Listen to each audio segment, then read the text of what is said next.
18-year-old Matthew Johnston is suing his ex-friend's father, Stan Valentine, for damage to his car.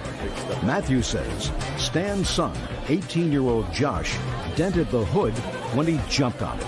It is your complaint that you were at a party where there was drinking going on, and at that party, this young man jumped on the hood of your car, caused about $750 worth of damage on the car, and you want him to pay for it. That's correct. Now, young Josh says that everybody was drunk. He's not exactly sure what happened, but his father has an interesting defense. So you're going to tell me at this party. It was on or about July 14th. Was it July 14th? I believe so, it was. And at whose house was the party? At this girl named Emma's. Her graduating class was the year before me, and I knew friends that knew her. Emma has a last name? I'm not sure what her last name is, ma'am. How many people were at the party? Maybe about 20, a little less. Were you an invited guest? I think it was kind of like just a get-together of the people who had known those people. So I went with friends. So no, I was not. It was easier, right? Yeah. No, you weren't invited No, I guest? wasn't invited. What's the drinking age where you are? 21, ma'am. How old is Emma? 19. Were her parents home? No, they were not. They gone for the weekend? Yes, I believe so, they were. Listen out there in television land. Lock the doors. If you go away for a weekend and you have teenagers, your house will never be safe. That's true. Right, Matthew? Yes. Matthew Johnston says former friend Josh Valentine jumped on the hood of his car when he was drunk. Okay. Now, tell me when it was that Josh jumped on the hood of your car. It was about 11:30 that night. Christopher noticed that a friend of ours, David, he was already past curfew, and he was very intoxicated, and we needed to get him home. So Chris suggested we take him home. So about 15 minutes later, we're outside in the parking lot putting David in. We're all about ready to go. Putting David in the car? Yes, David in the car. And then Chris is in the front seat. Who was driving? I was driving. Your car? Yes. And so I get in the driver's seat. Everyone gets inside the car. And next thing I know, Josh comes out from the left side and jumps on my car. His knee hits the side of the fender on the left side of the car. At that point, I was just furious. I just turned on the car and just left. Went and took David home, went and brought Chris back, stayed at the party for maybe like another hour. Ended up that Andre needed a ride home. His car was parked at Josh's house. Josh as well needed a ride home. Josh was pretty drunk. I didn't really want to take Josh home because he just jumped on my car. Andre said we needed to take him home. Is that right? No, ma'am. Step up. You're Andre? Yes, ma'am. You needed a ride home because you had been drinking? Yes, ma'am. And he had been drinking? Yes, ma'am. Did you see him jump on the hood of his car? Yes, ma'am. Tell me what happened. Josh actually comes on and puts his hands on the car. It doesn't, I mean, could have been forceful, but it wasn't enough to see that would knock a dent in the car. But yes, he did slam on the front of the car, told him to stop, and we didn't want him to take Dave home. Well, you did a lot of double talking there at the very end, but what I gather that you said was, yes, you saw Josh, who had been drinking, put his hands in a forceful manner on Matthew's car. Yes, ma'am. Perfect. Do you have a car? Yes, ma'am. What kind of car do you have? An 02 Black Mustang. Where did you leave the car? At Joshua's house, ma'am. Why?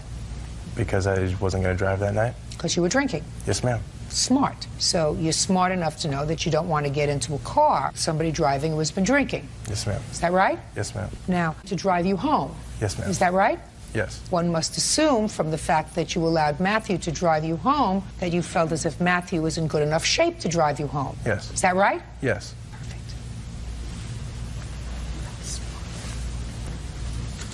Okay, Mr. Valentine, now I'll hear you, sir. I feel that based on the circumstances, Matthew was in fact drinking quite heavily. You don't know that. That's not according to your witness. Not according to your witness. Your witness just testified, sir, unequivocally, that he felt sufficiently comfortable with Matthew driving him home, and he would not have gotten into a car with somebody who had been intoxicated, so that he left his car home because he wasn't going to drink and drive, but he allowed Matthew to drive him home because Matthew was sober enough to drive home. So let's get over that. Okay, now you're going to tell me why he's not responsible. Well, maybe he is to a certain extent. I would say that he has some partial responsibility, possibly, if anything. There are some inconsistencies in Matt's story. First of all, He didn't contact Josh the next day. I didn't ask about contacting him the next day. Oh, I guess I feel that Matt has responsibility. I feel the people that put on the party had some responsibility. Why does Matt have responsibility? Because he was drinking. What does that have to do with the dent on the car? Well, I think if you're going to go out and go drinking and driving and partying and you're underage, you probably should not be surprised if there are going to be negative consequences. I think he should have some responsibility. That's what we're talking about here, Mr. Valentine, responsibility. Yes. Where's yours?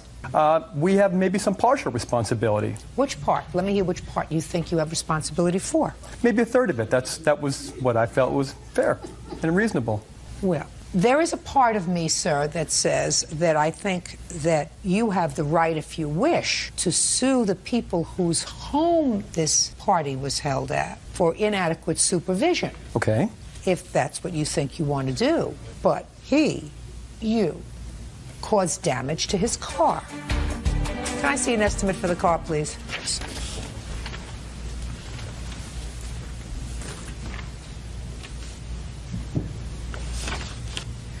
$649.07 to pull out the dent. Is that right? That is correct. That's what you owe him. That seems You go a to bit school? steep. You go to school? I do not. I work. Really? Terrific. What kind of job do you have? I work at BAE Container Solutions making... How old are you? Missiles. I'm 18 right now. You work full time? No. What do you do at the other part of the time? Not work. What do you do? Stay at my house. I don't know. Is that productive?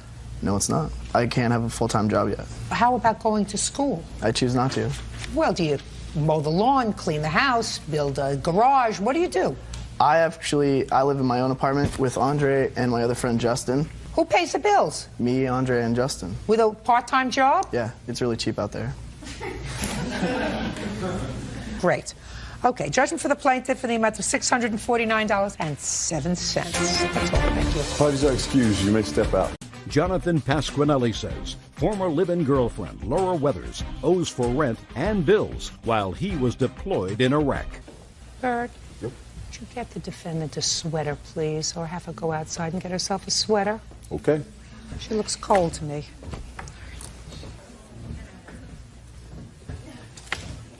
We'll be with you in a moment, sir.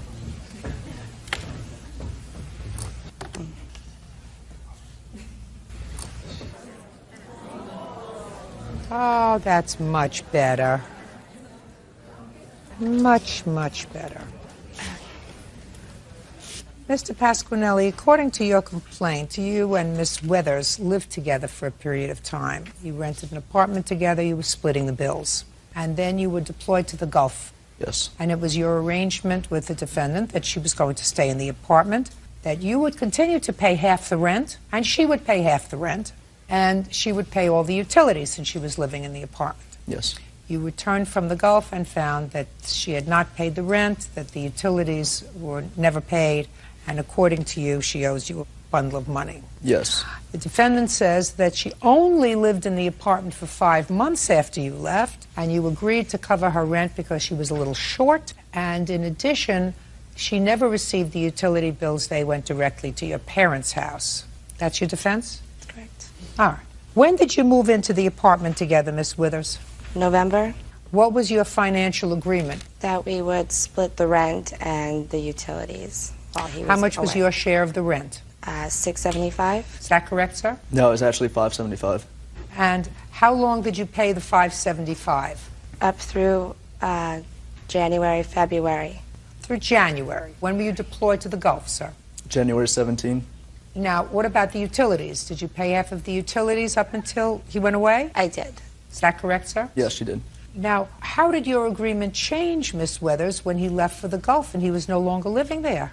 I actually ended up getting a DUI because my truck broke. I had a tire. It was a brand new truck, and he had said that while I was paying my $3,000 lawyer and all my fines and my truck, that I wouldn't have to pay and that we would do it.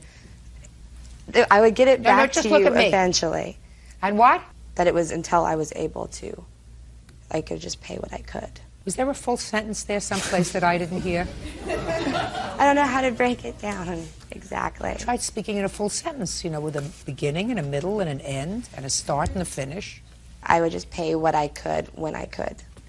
There you go. That wasn't There you hard, go. was it? It was fun. So how much did you pay? $300. When did you deposit $300? February. Show me.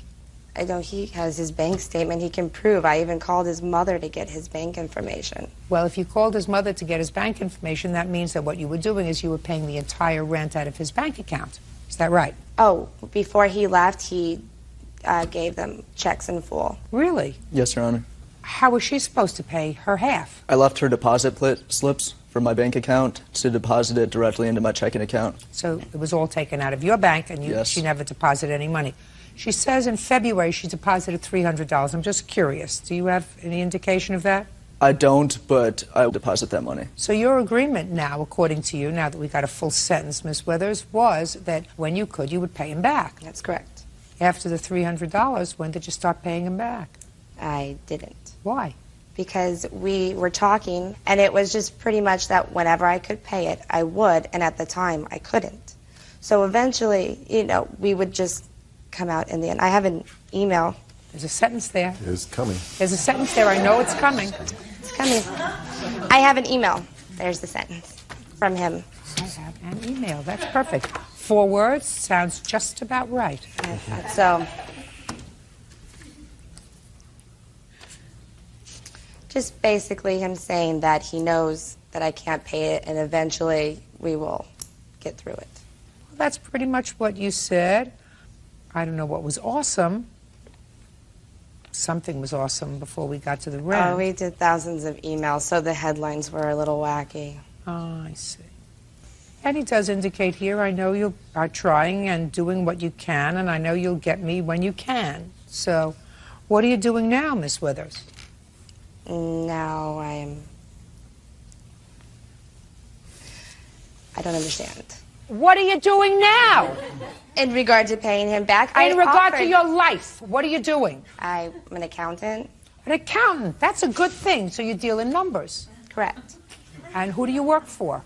I was working for Quintera. Right now I'm in between. How are you supporting yourself again?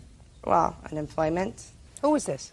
This is Anthony Anthony. I assume Anthony has a last name? Palazzo. And what does Anthony do?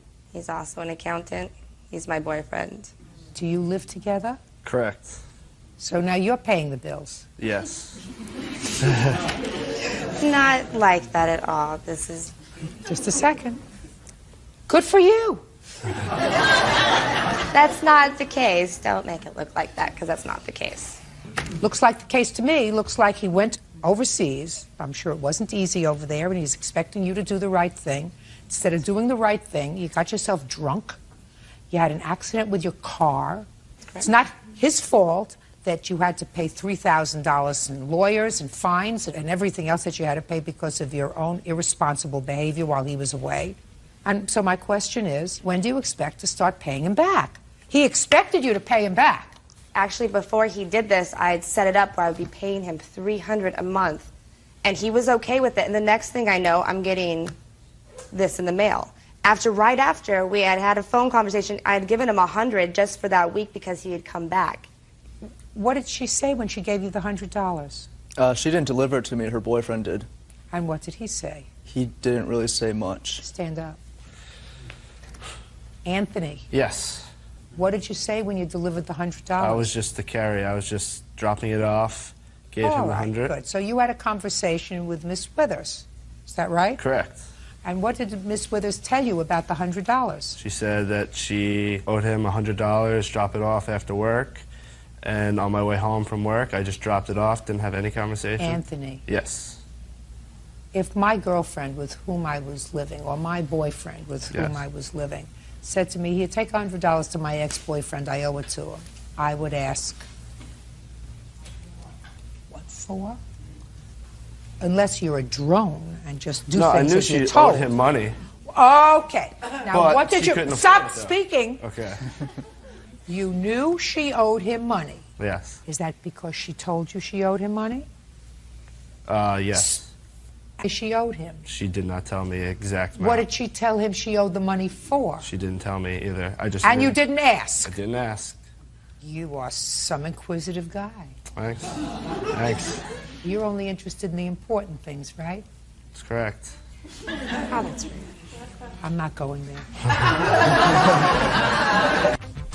Anthony, what do you do for a living, sir? You're an accountant? I'm actually a financial advisor. So you're not a dummy, right?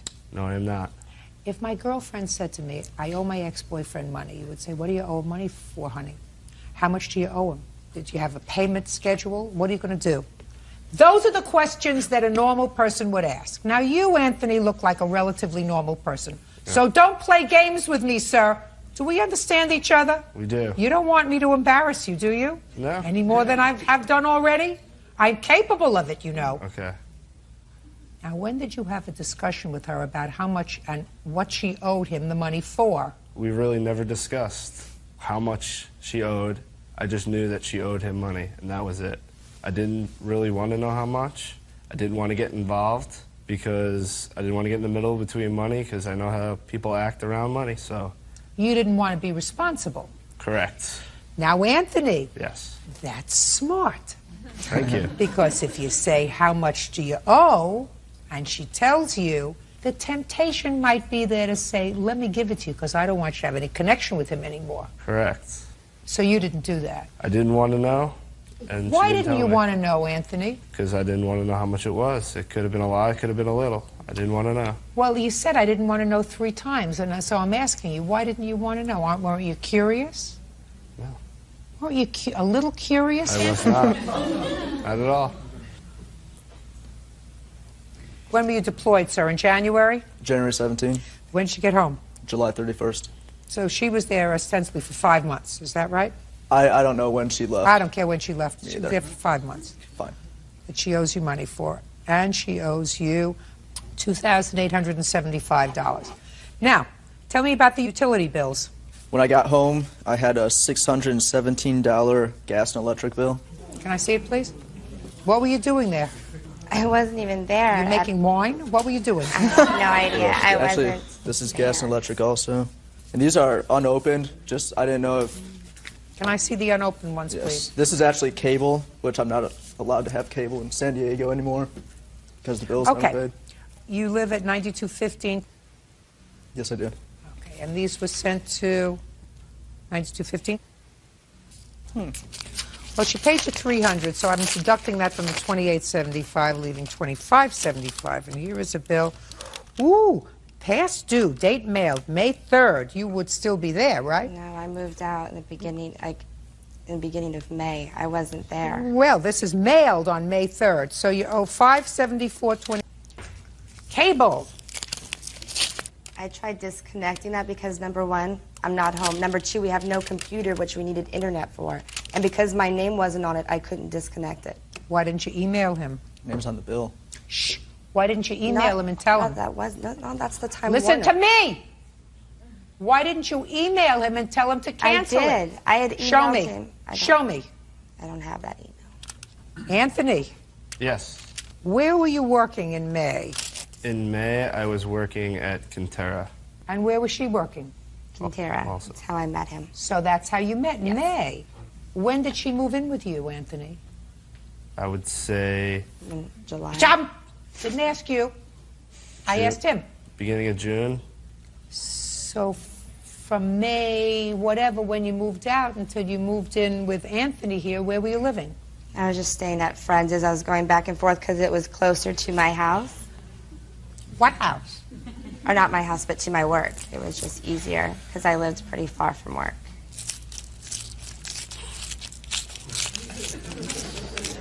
Ever been married, Anthony? No. Don't do this one. You getting the drift? I do, I do. You do get, I know that you get it, Anthony. I'm looking at your eyes. She went wine tasting and forgot to pay the bill in February. I didn't go wine Listen. tasting. You told Sir, listen to me. Very there was carefully. a $69 late payment on that bill. $3,688. Sounds good to me. Very good. And say, who is this young lady? This is my sister. Very nice young lady, very nice. Thank you. Say, thank you. I got home safely, right? Yes. I didn't make any big mistakes over there, and I didn't make any big mistakes over here. Got it? Got it.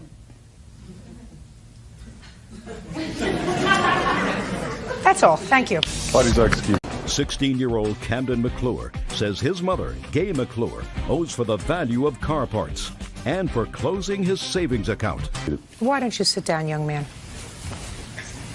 Mr. McClure, this is your former wife, Yes, Your Honor. and this is your son Yes, Your Honor. that you had together. Correct. You have one child together? Yes, only one. And how long are you divorced, Mr. McClure? Approximately a year and a half. When you were divorced, where did your son live? Initially lived with my wife. For how long? Approximately 2 years. Okay, and then came to live with you. Yes, as of the end of July of this year. Both you and your son are plaintiffs in this case. I'm going to hear from you first, and then your son and I are going to have a discussion. Your son came to you in July. You were under a court order for support. The support order was for how much a month? $677 a month. Your suit claims that that money was taken out of your salary for the month that your son was with you, and so therefore you've overpaid child support. Correct, until we could get the paperwork in on the modified divorce order. Mrs. McClure, you do not deny the fact that he overpaid the $677 for that month. No, ma'am. So what's the issue? Why don't you return it? He had continually told me that I was to spend every single dime of child support on Camden. That's not true. Shh. She's giving me her reason. I just did. I knew that it was an overpayment. Well, if you knew it was an overpayment, you did the wrong thing. But and if you did the wrong thing, you have to pay him. I also tried to pay him back. No, according to you tried to pay him back $10 a week. Or $20 a week. And that's unacceptable, because it would be unacceptable, Ms. McClure, if you were the recipient of child support in the amount of $600 and change a month, and he decided he's not going to pay you the $600 a month. He's going to give it to you in dribs and drabs of $20 a month, and he'll catch up when he wants to catch up. That would be unacceptable to you. It's unacceptable to him, because he had the responsibility of supporting the child during that month, and you have the responsibility of paying him back the money. You should have sent it back as soon as you got it. We understand each other? Yes, ma'am. So your claim is for $677? $624 and change. $624. Just saved yourself $50, Mrs. McClure. That's what you're entitled to, and that's what you're going to get. Understood? Yes. Now you can stand up. What's your first name? Camden. Why did you go and live with your father, Camden? The living experience with my mother wasn't a very likely. How old are you? 16.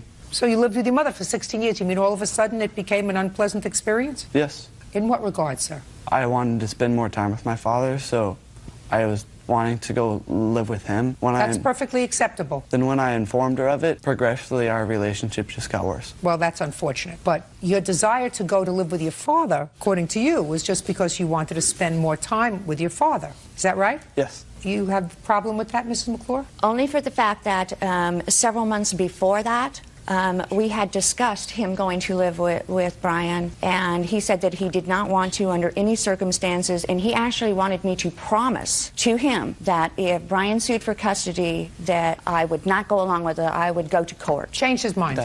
Listen to me. Let's say that happened. He changed his mind, and that's what kids do when they're 16 years old. So when they're 16 years old, what you're supposed to do is say, listen, you want to go live with your father? Free. I'm free, right? Worry about where he is. I don't have to worry about him coming home. I don't have to clean up after his mess in the bathroom. You don't have to fight with him over cutting his hair. You don't have to do anything. He's with his father. It's his father's grief.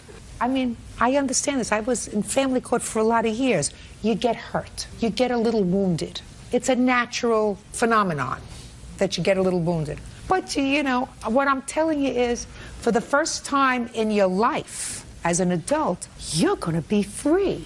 If nothing else, I'm going to make you feel good about that. Because it's not anything that reflects on your parenting. He had a wind that went through his brain. Today, I want to go live with my father. We can pal around together. We're going to be buddies. I want to bond with him a little bit. Terrific. You have other children, sir? I live with my current wife, and we do have a 5-year-old daughter together. Great! Now you got 2 kids to worry about. Yes. You are the man. Good Oh, for it's you. fun. Oh, definitely. Good for you. Okay, now Camden. Yes. This is why your father has included you in this lawsuit, because you're a minor. Now, you had use of a car when you were living with your mother. The car was her car because it was in the judgment of divorce, according to what I read. She got that car. Is that right? Yes, ma'am. Is that right, sir? Yes, Your Honor. Good. And according to your mother, she put in a lot of money in the car to make it drivable, and you drove that car. And according to you, you put in some money also. You put in, I don't know, rims and the things that kids put in cars, right? Actually, I made it runnable. Mr. McClure, I don't want to hear you encouraging him at all. Do we understand each other? Yes, Your Honor. This isn't supposed to be a bad thing for him. This is supposed to be a good thing for him. Yes, it is. That he's come to live with you. He's got a mother. She loves him. He's supposed to love her, not be angry with her. I'm a little angry with you for including him in this lawsuit, for even permitting it to go forward without saying to him, Camden, you're wrong. This is your mom's car. I got a car when we got a divorce. She got a car when we got a divorce. This is her car. It's not your car. That's what you should have done.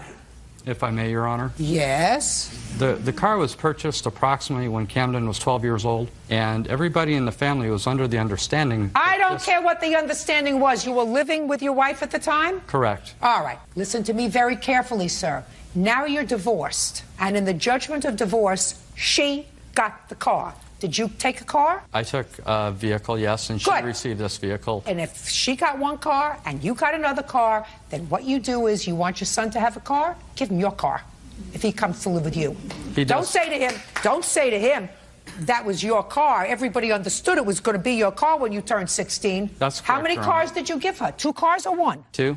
2? Yes. From you? Yes. Tell me. 87 Buick Riviera and the 86 Pontiac Trans Am. And what did you get? An 86 Trans Am and my 93 Chevy pickup. So you did a little bit better I, by about 5-6 years. yeah, the only vehicle that I had payments on was the pickup. Listen to me. You did a little better. Yes, I did fine. Good. So now you have 2 cars, and she has 2 cars. And if your son comes to live with you, give him one of your cars. He currently has his own vehicle, Your Honor. Perfect. Then why are we here, Camden? Because some of the parts that I put on that car to make it runnable, so I worked for those and installed them. And you used the car? Yes. Did you pay for the car? No. Did you pay to have the repairs done on the car other than the few parts that you put in? All the repairs that were done were by myself. You put in all the repairs since you're 12 years old? Me and my father, 10. I'm talking about you. It's not your car. It's your mother's car. She let you drive it. You don't belong here suing her. We understand each other? Yes, ma'am. Now, let's talk about this bank account that you claim your mother closed out and took your money. How much money was in this bank account? $528. And where did you get it from? Working for my grandfather, yard sales, things like that. When was the account closed? August 25th in 2003. Did you put any money into that account, allegedly, after August of 2003? No. Well, you were still living with your mother then? Yes. Tell me what happened with that account in 2003. I do not know. She said that she closed the account. You closed the account in August 2003. Why? Because we lived way out of town. And when he needed money for, you know, the church group or whatever activities that he wanted to go, if he didn't happen to tell me the day before, I didn't have the money on hand. So he either didn't get to go or, you know, I'd have to go all the way back into town to take the money out of the bank. Why didn't you pay for it? I did on a lot of things. You should have paid for it on everything. Do you work? No. Well, how do you support yourself? I was on public assistance.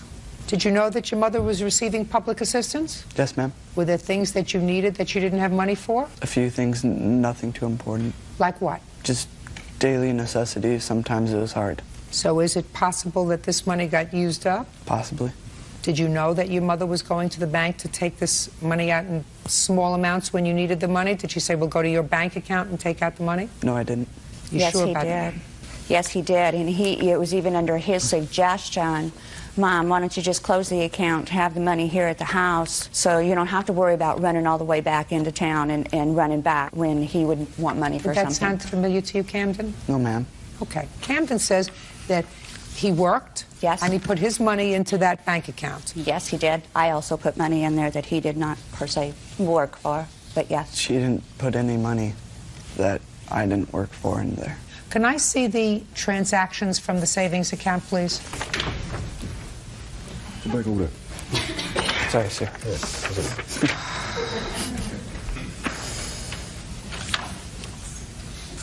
Okay. This money was originally opened with $300. The only money that was put in was $227 after your mother put it in. So, Camden, my question to you is, Is it possible, sir, that that's the extent of the money that you put in this account? $227? That bank was opened here in Boise, and most of the money I made was when we still lived in Twin Falls. So that's why there's a $300 deposit. Well, that's the beginning balance. Yes. Okay.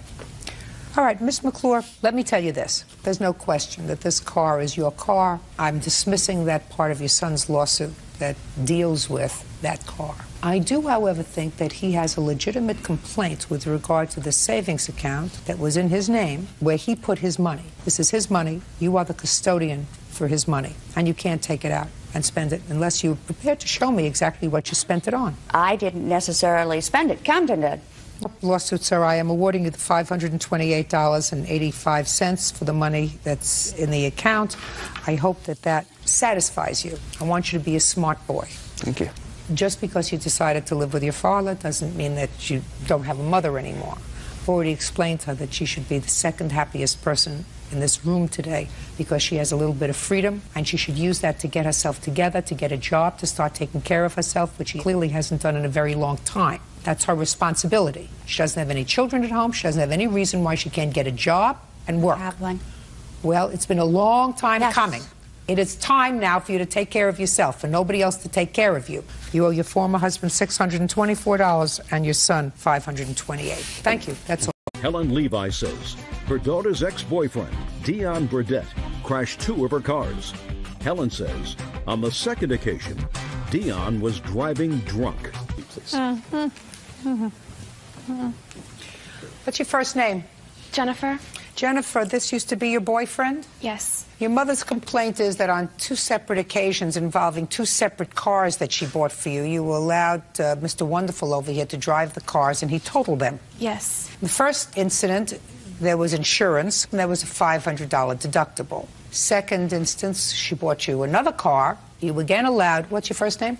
Dion. Dion, to drive the car because you don't learn from your mistakes. And he totaled the second car. Yes.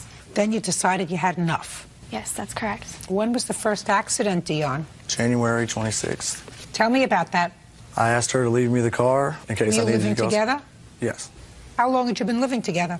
Approximately 6 months. You asked her to leave the car. Why? In case I needed to go somewhere because I didn't have insurance on my vehicle at the time. Where was she going? She was going to school. And what were you doing that day? I just sat at home all day until I went to pick her up and had an accident. Was that a weekday? Yes. Well, were you going to school at the time? No, I wasn't. Were you working at the time? No, I wasn't. Why not? I'm not really sure, Your Honor. Well, how long was it that you weren't working, Dion? Approximately 3 months. Who was supporting you? Get her a copy of that book, Beauty Fades, Dumb as Forever. You were supporting him? I wasn't really supporting him. My parents were helping me pay the rent. I was just helping him out. So your parents were supporting him? They were. News to me. See what you find out? What do you do for a living? I'm a housewife. And your husband? He's an investment representative. So he works? Yes, he does. Very hard. How long have you been married? 22 years. In the 22 years that you've been married, how many months has your husband been out of work? None. Never? Never. Right? Never. How old are you? 22 years old, Your Honor. Before you moved in with Jennifer, where were you living? At my parents' house, Your Honor. What does your father do? He is an airplane mechanic at O'Hare Airport in Chicago. Do you ever remember a time when your father sat around eating bonbons for 3 months and not working? No, I don't, Your Honor. Why do you think that is, Dion? Because he has children to pay for, Your Honor. Because he likes to eat. Yeah. And he doesn't like to live in the street. No. Now, when you left your parents' house, were you working? Yes, I was. Where were you working? Cub Foods. Doing what? I was in the meat department, cashier, dairy. What happened to that job? I lost it. Why? Due to too many absences. Why were you absent? I was sick, road conditions, stuff like that happens. What was wrong with you? I had the flu, I mean. For 3 months? No, not for 3 months, but I mean, I was out of work for 3 months. All right, now let's get to the first accident, Dion, because I've tortured you about your responsibility in growing up long enough, because even I'm getting bored with it. I don't know if I'm getting through to you, sir. If you want to be a grown-up and live out on your own, you have to work. 22 years old, Still not fully cooked, probably, but that doesn't mean you live off the kindness of strangers. She's a stranger to you. She has her own children. And if she's supporting her daughter, and if her husband is supporting her daughter, they don't have to support you, too. That's true. Thank you. So you asked her to leave you the car just in case she wanted to go looking for a job that day. True. I almost forgot how entertaining this could be. Sort of forgot how dumb people can be. All right, so you kept the car so you could go and look for a job, but you didn't go and look for a job. Where did you go, Dion? I didn't go anywhere. You mean the car had an accident in the house? How did that happen? Explain that to Officer Byrd. He would really like to hear that. I was on my way to pick her up from school, Your Honor. Had you gone anywhere else that day? No, I haven't. You just stayed home and watched Oprah? Yeah, I guess. That's what you say. No, you tell me what you did. Oh, well, I didn't watch Oprah, but What did you watch? TV. You watched me. Yeah. Sometimes, yeah. Like I said, you would have watched me more frequently, Dion, you would never be here today. Never. That's true. Happened. That's true. That's true. Okay, so you went to pick her up from school, and what happened? I was at a four-way stop. I stopped at the stop sign, looked both ways, looked forward. Nobody was going, so I started going. Here comes a car. Bam. Took off the front end, airbags, everything. Okay, so this car came out of nowhere. Well, it was sitting at the stoplight, at a stop sign, when I looked left, and it wasn't going, so I just barely tapped on the gas, just started going, and then here comes this Mustang out of nowhere. The plaintiff says you got a ticket for failing to yield. True. So then I guess the accident was your... No. Did you pay the ticket? No, I didn't. Did you have a trial? Yes. Were you found guilty or not guilty? I didn't go. Well, if you didn't go, then you were found guilty? No, I wasn't, because they still got the insurance money. I We're proved not my talking point. about insurance money, we're talking about ticket. You got a ticket for failure to yield. My question is a very simple one, Dion. You have to pay attention. I know you've been resting your brain for a long time, so you should be able to pay attention to what I'm saying to you. Ticket. Did you pay the ticket? No, I didn't pay the ticket. Was the ticket dismissed? Yes. Was it dismissed after a hearing? I'm not sure. Oh, I don't even want to go there anymore. Right? All right. So that's the first accident. And that car was totaled. You had a $500 deductible. Correct. When your daughter called you and told you that the boyfriend had totaled the car, what did you say to her? I didn't know the boyfriend had totaled the car right at first. It was some time before I found all the facts. She told you she had totaled the car? She said it had been wrecked. How did she tell you it had been wrecked? It went through a stop It went through intersection. The road conditions were icy, had a lot of ice on the road. Who did she tell you was driving? I finally dragged it out of her that he had been driving. Did you lie to your mother, Jennifer? I had just told her that I was the one who got in the wreck because I didn't want to have to deal with... Yeah, I didn't want to deal with the whole... All right, now that was January 26th. And then you said, okay, I'm going to get her another car because she needs a car to go to school. Right. How much money does your husband make? Not enough to be buying her a car every year or two because he wrecked it. Now, when did you wreck this second car, Dion? On or about May 20th. Tell me about that. I had dropped Jennifer off at approximately 10 o'clock p.m. Where? At her friend's house. Told her specifically... Was this a Saturday or a Sunday? Saturday. Where were you working then? I was, believe... That's not so long ago, sir. Where are you working now? Painting. Portraits? Houses? No, What? houses. Houses. You're going to have to stop paying me if you enjoy this job so much. When did you start painting houses? 3 months ago. So that would bring you into June. Now, so in May, were you working? No, I wasn't. I was in search of a job due to previous legal problems. What kind of legal problems? Truthfully? No, I want you to lie to me. I mean, I can if you want me to. I'm not going to, Don't though. be a wise guy, sir. I will grind you into the carpet. Go ahead. I got a felony and For about what? distributing marijuana, 1 ounce, 10 to 30 grams. That's what you were doing. Now I understand. In between painting and meatpacking, you were distributing marijuana. No, I did a favor for somebody that I thought was a friend and obviously wasn't, and told on me, and I got in trouble for it. So it was somebody else's fault? No, it wasn't anybody else's fault but my own for trusting somebody else. So you were doing a favor for somebody, you weren't going to get paid for it? Right. You weren't going to get a piece of the action for it? At least if you were selling it and making some money, I could understand that. You're a real idiot. All right. So now you're looking for a job. And in May, you drop her off at a friend's house and told her... Specifically that I was going to a local bar and I have a few drinks and I'd be home early. Turns out I had a few too many and got a DUI. I blew up .242, had a fatal accident, could have ended my life. Life-changing experience. Just a second. Wasn't fatal? No, it wasn't fatal. I mean, you have it could have been. You have to watch your words with right. me. You have to watch your words. Sorry. You didn't kill anybody. No, I didn't kill anybody, but it could have easily happened. I ran into a pole going 70 miles an hour. So why aren't you responsible for the car, sir? She willingly gave me the car knowing I was going to the bar. I didn't pressure her. I didn't put a gun to her head and say, give me the car. She said, okay, be back early. And I accept full responsibility for drinking and driving. That's okay, because I'm going to enjoy this. You just go ahead and do your thing. So your defense is that it was not your fault that you were given the car because she should have said, you can't take the car if you're going to drink. Leave the car here and go, take a bus to go to the bar. I accept full responsibility for drinking and driving. I'm paying for it dearly. I have the papers right here to prove it. How are you paying for it? I have 100 hours community service. I have $1,900 in fines, and I lose my license for a year or maybe more. Well, how does that help Miss Levi? I've given Jennifer $600 already. You've given her $6, is that right? That's correct. Okay. So you accept responsibility for this accident. It's not Jennifer's fault. No. Jennifer is stupid. It's not Jennifer's Jennifer's going to read the book, cover to cover, backwards and forwards. Don't hook yourself up with a loser. If you hook yourself up with a loser, you're a loser. What kind of school are you going to?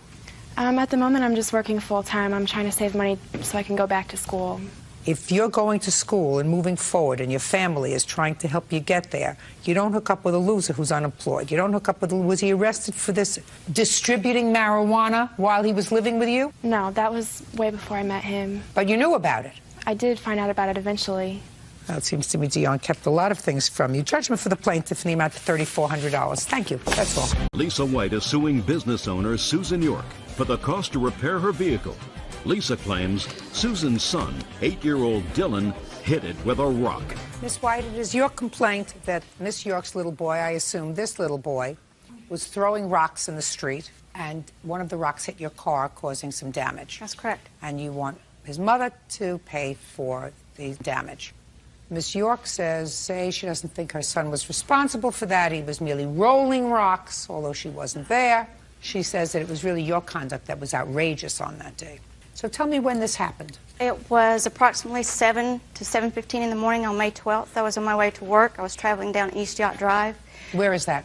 It's in Oak Island, North Carolina. As I approached the intersection where the children were, they were in the street. How many children were in the street? Approximately 5, 2 boys and 2 or 3 girls. I assume they were waiting for the school bus? That's correct. Okay.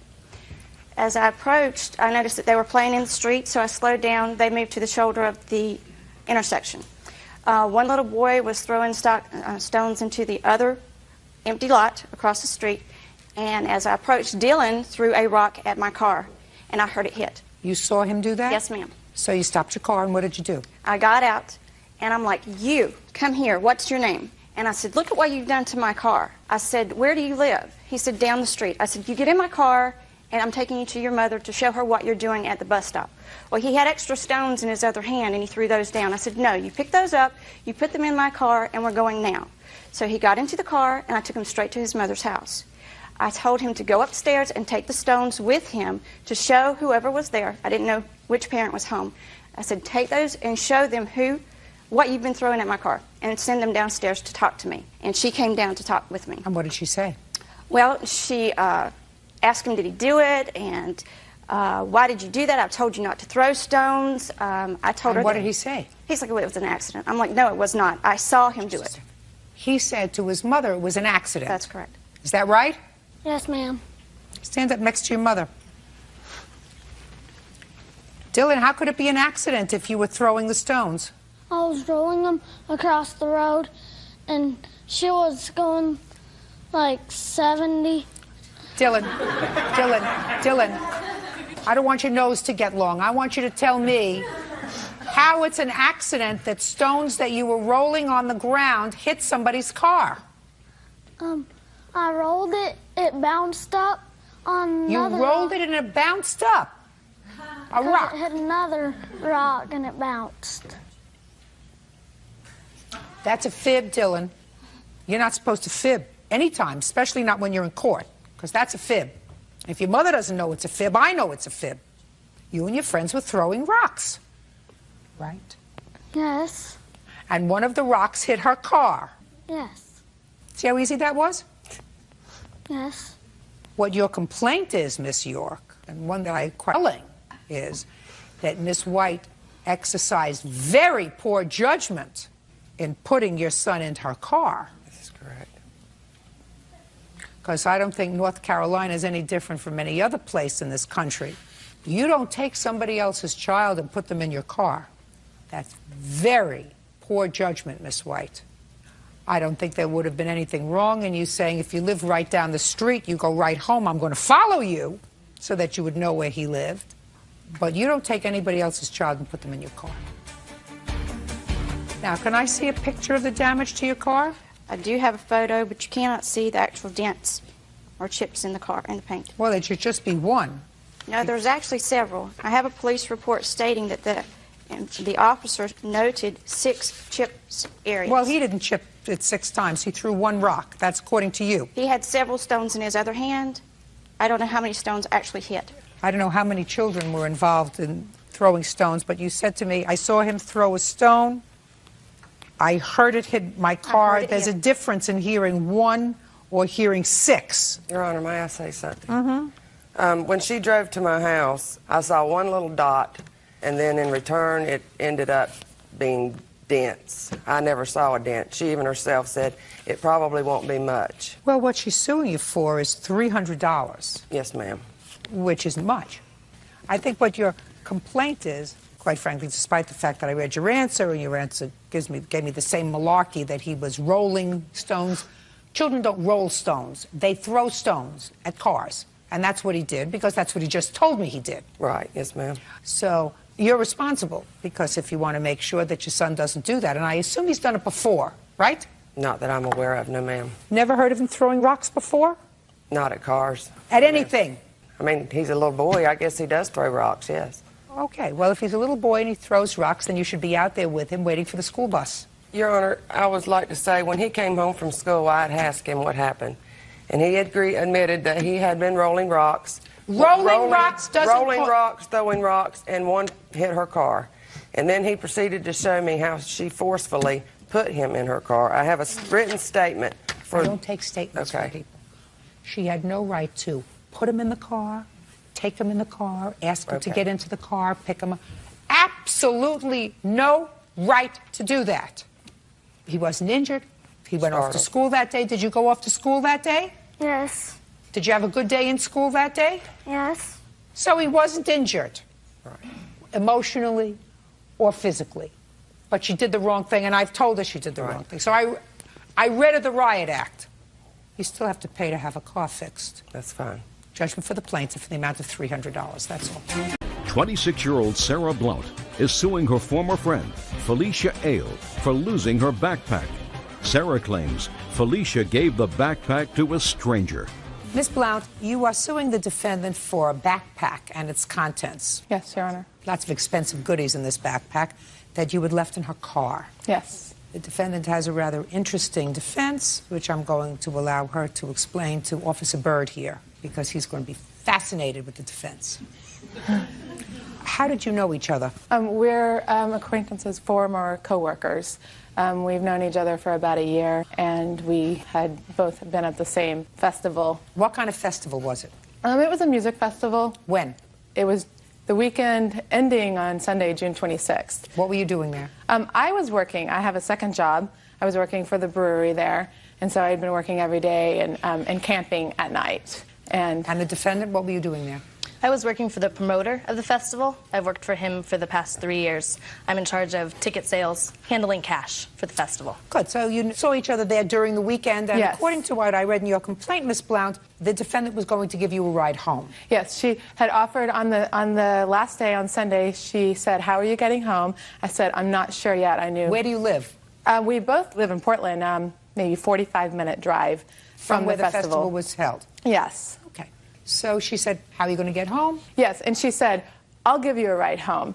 Here are my keys. Put your pack in my car. I want to emphasize before anything else that this pack was full of everything I needed for 4 days on cold nights in Oregon. I work at a camping outdoor store. It wasn't cheap, shoddy merchandise. It was very nice. It was several of the items were brand new. Okay. A little while later, it started raining. Felicia approached me, said, you know what, I'm going to go home a little early. I can't give you a ride home. So I said, well, let me go out of your car now. She goes, oh, don't worry about it. At 5:30, we will meet. We made plans to meet on the road where the road forks on her way out en route to the exit. And what time were you going to leave? I was working that evening, so I wasn't leaving until later in the evening. Okay, you were going to leave at 5:30. I had approached Sarah in the beer garden where she was working and said that it was raining and I wasn't going to stay until the festival was over. So you were leaving early. You were so I was going to leave early. So I asked her what would be a good time to meet. We both agreed that 5:30 would be a good time. That was a few hours before the meeting time is when I had approached her. Fine. So what happened? So she said, let's meet where the road forks and we'll meet at my car. If I'm not there, go up to the parking lot, which I knew where that was because I had gone to put my pack in her car at the parking lot. So at 5:30 on the dot, I stopped what I was doing and I went to the road. I couldn't find her. I couldn't see where she was, so I went up to the parking lot. I couldn't see her car there. I'm looking for her car, which is a station wagon. It's a white wagon. I look up and down. I walk up and down the road for approximately 15 minutes, thinking, you know what? I have to get back to work. I don't see her.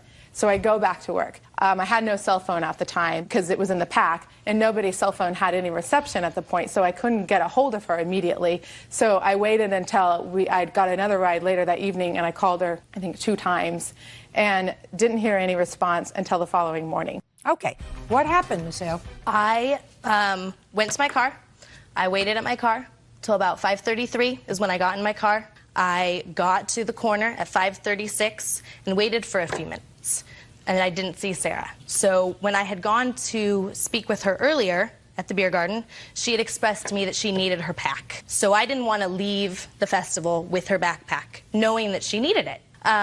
The place where I was a one-way out road, and I was blocking the exit to leave the festival, so I couldn't wait there. There happened to be a gentleman sitting in a chair who was a staff member. He had a staff shirt on, sitting in his chair, and I told him what was going on, that I was supposed to meet this woman to give her backpack there. She wasn't there. Would it be all right if I left it with him? He was... You hear those groans? He was a staff member. He was a staff member. He was going to be there for the next hour and a half. She wasn't there. And she'd told me she needed her bag. I had no way of getting a hold of her, so I figured the best thing to do is to leave it in the exact spot where we're supposed to meet. It's a visible spot, and he was going to be there for the next hour and a half. I told him her name, who she worked for, and he said, does she know to meet you here? And I said, yes, but it's 5:36, and it's, by this point I had been there a couple of minutes. There were cars behind me trying to leave, and I had to go. Got it? All right, can I say... I had no idea I was looking for a man, a stranger. The law is pretty clear. You do not owe her extraordinary care in taking care of this backpack, which you gratuitously said you can put in my car. You owe her what I perceive to be ordinary care. The question is, did you exercise ordinary care in first waiting according to you, giving you every possible benefit of the doubt, 6 minutes beyond the 5:30, 6 minutes, not a half hour, not 40 minutes, not an hour, 6 minutes beyond which you claim she was late. That's giving you every benefit of the doubt. Let's say your watch might have been off a minute or two. Okay. Okay? Did you exercise ordinary care in turning this backpack over to someone that, despite the fact that you say he was a staff member because you didn't know, he didn't know her, he didn't know what she looked like. She didn't know him. You didn't get a telephone number. You didn't ask him for any identification. You could have said, listen, I want to give this to you, but you have your ID on it so I can take down your name and your phone number in case you don't hook up with us so that she can get in touch with you. Nothing.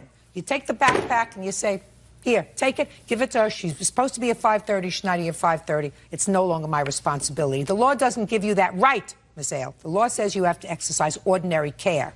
And unless you did that, unless you got this man's identification information, his telephone number, a place where he could be contacted so that in case they couldn't get together, she would have some way of contacting him, not just a man who was wearing a shirt that indicated he worked there. Well, I had no way of contacting her. You did not exercise ordinary care.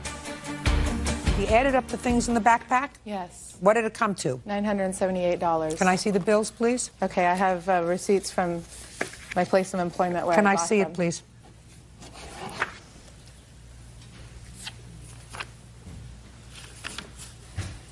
Your Honor, may I say something? Yes.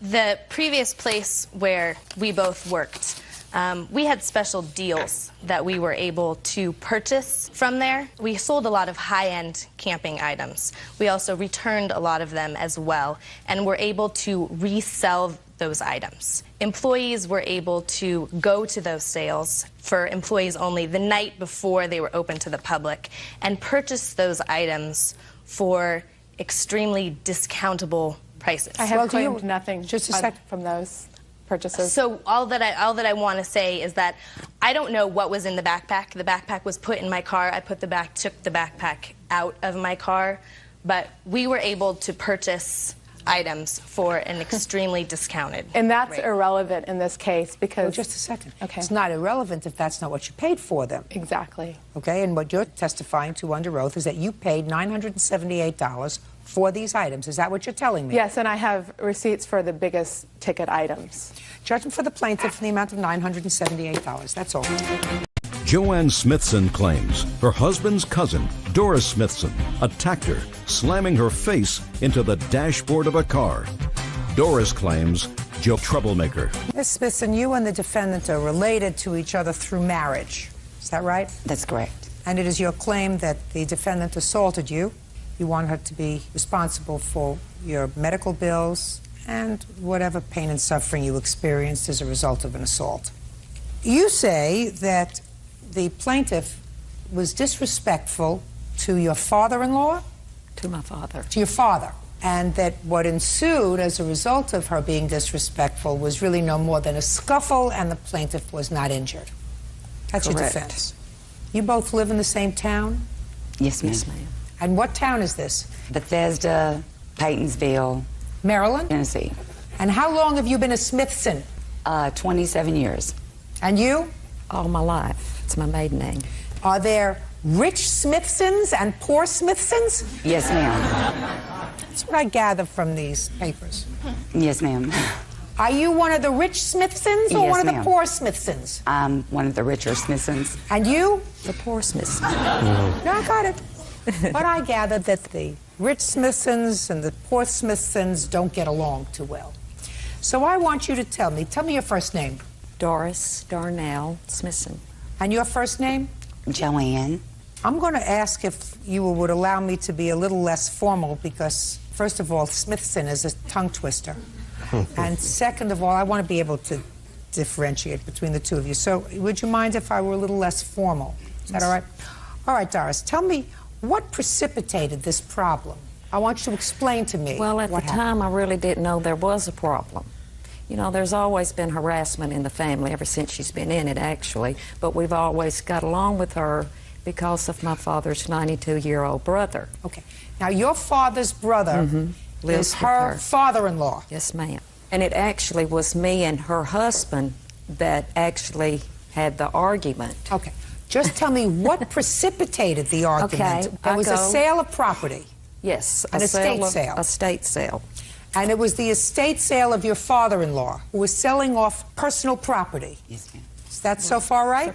Yes, ma'am.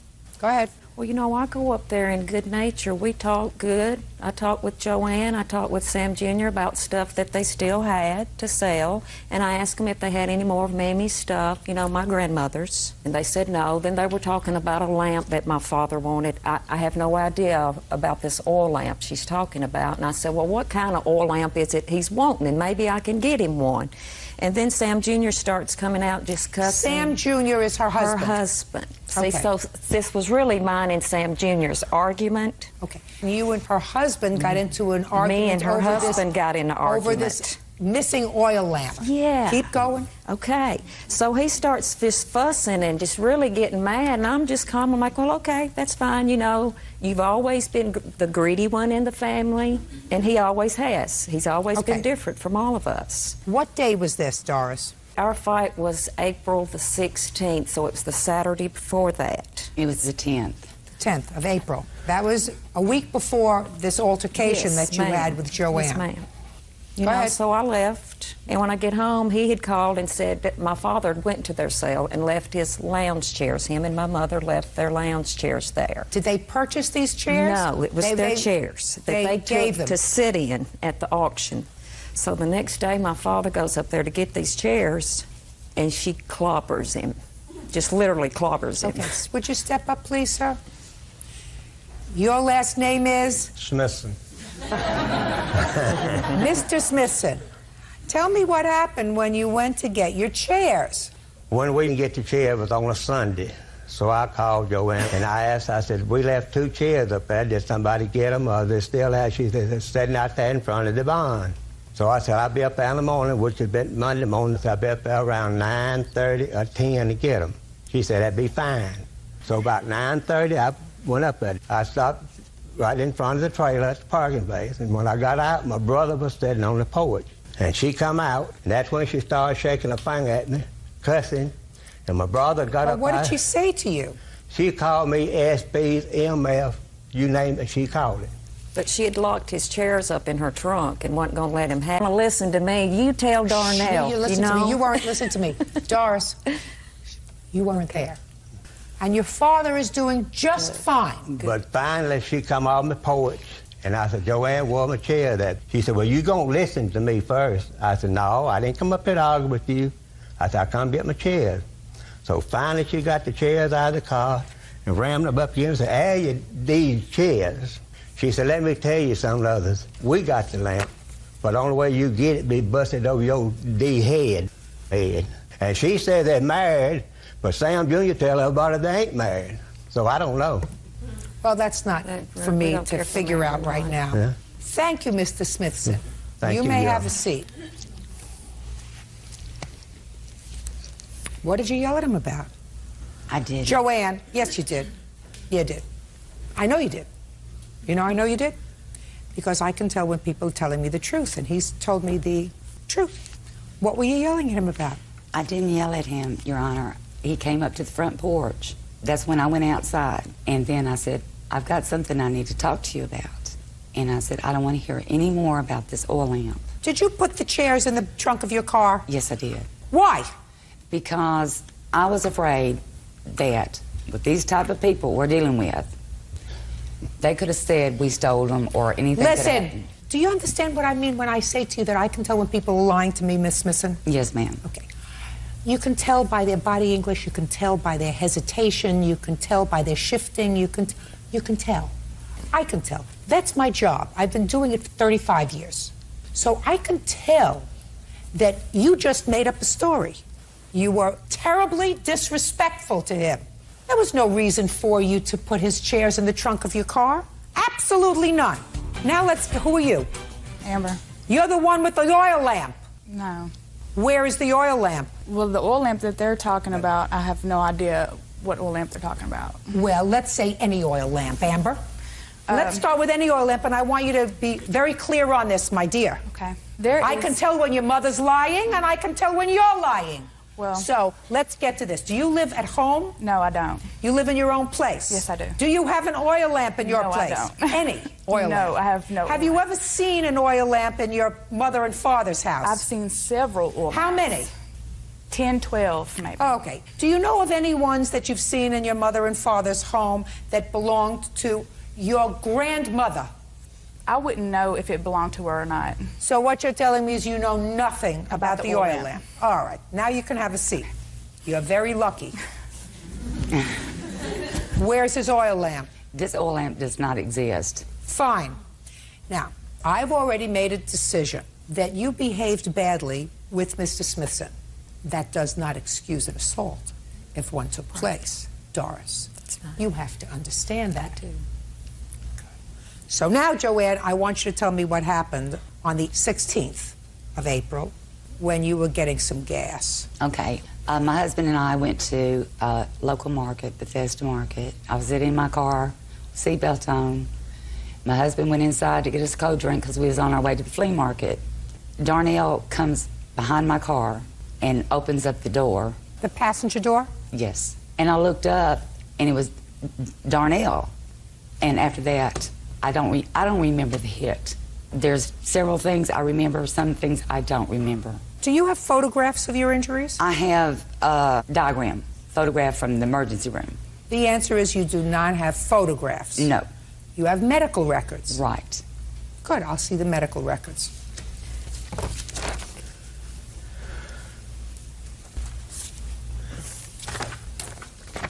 Anybody have a police report? Yes, ma'am, I do. I'd like to see it, please. I've got two. The day of the assault and also the revenge assault against me over the lamp that I was cleared of. What? The same day, she and her father took out a revenge warrant against me over a lamp. I never heard of a revenge warrant. Well, it is. No, there's no such thing as a revenge warrant. Then what is They it? filed a complaint against you. Okay. The same day that the assault happened.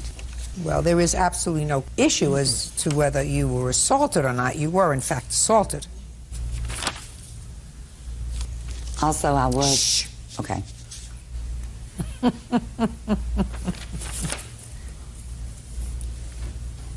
Mr. Smithson. Yes, ma'am. Step up here, sir. You filed a complaint with the police.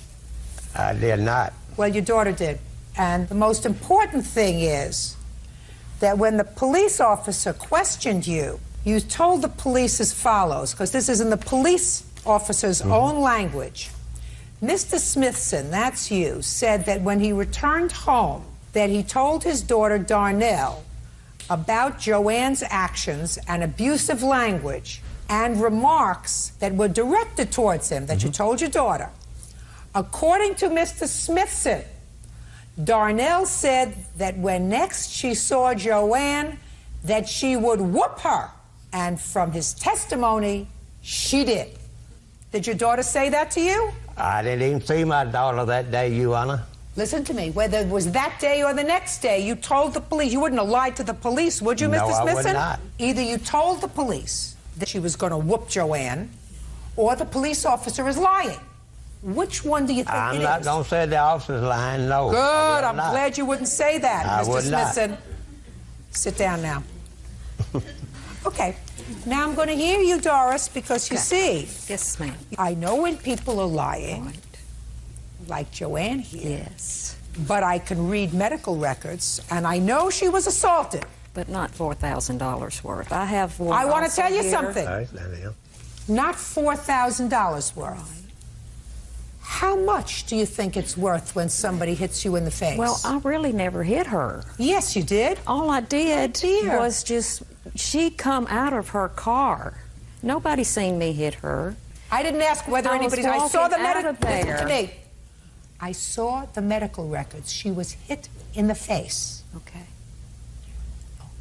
I was also scratched right here. Did she go to your car? No, I live right across the store. I'm going to the store. They're already there. And she hollers at me first, "Hey, you." And I said, oh, Lord, here's Joanne. You know, she starts coming out of her car. I calmly just set her right back down in her seat. That's worth $4,000, madam. Well, because what you're doing is fibbing to me. Doris, A, medical records don't lie. Diagrams of her injuries don't lie. Listen, pay careful attention. Because you were angry that your father was disrespected by Miss Big Mouth over here. Well, if I'm speaking. Okay. Without any just cause. Because I do have a feeling that she's a troublemaker. I believe that. Yeah. Because I think that probably a lot of things that were sold, things that might have had sentimental value to both brothers, should have been, before you sell them to strangers, you say, listen, would you like something of Mom's? Would you like something that's been in the family for a long time? That's what decent people do, Joanne. And if you didn't do that, and if your husband didn't do that, that means you're not decent people. Do you understand? However, that doesn't mean you can put your hands on her. So, the fact that she disrespected your father, and the fact that you did say to him, next time I see her, I'm going to whoop her, the fact that you did it is going to cost you $4,000. Judgment for the plaintiff, that's all. Neil Brady Jr. and his girlfriend, Kiana Taylor, are suing their neighbor, dog rescuer Shauna Henderson, for damages from a dog attack. The couple says Shauna's pit bulls killed their Cocker Spaniel. Who is Brady? I am. Mr. Brady, Ms. Taylor, it is your claim that the defendant's dogs, she has pit bulls, Correct. got loose and attacked your dog, which was on your property. Yeah. Your dog was a pregnant Cocker Spaniel? Springer Spaniel. Springer Spaniel. The dog was killed. All right. You want Ms. Henderson to compensate you for your vet bills, Correct. for the value of your dog, and for a certain amount of pain and suffering. All right. Lots of companionship. And Ms. Henderson, I'm reading between the lines, says that while it's true that her child accidentally let the dog out, Yes. there is no proof that it was her dogs that killed your dog, and that the amount that you are requesting from her seemed to change periodically. I'm not really sure of what your defense is. Okay. But I have a couple of questions for you. You read the newspaper? No. Ever? Probably twice the past year. Well, first of all, that would be a big problem. You have children? Yes. How many? 2. How old are they?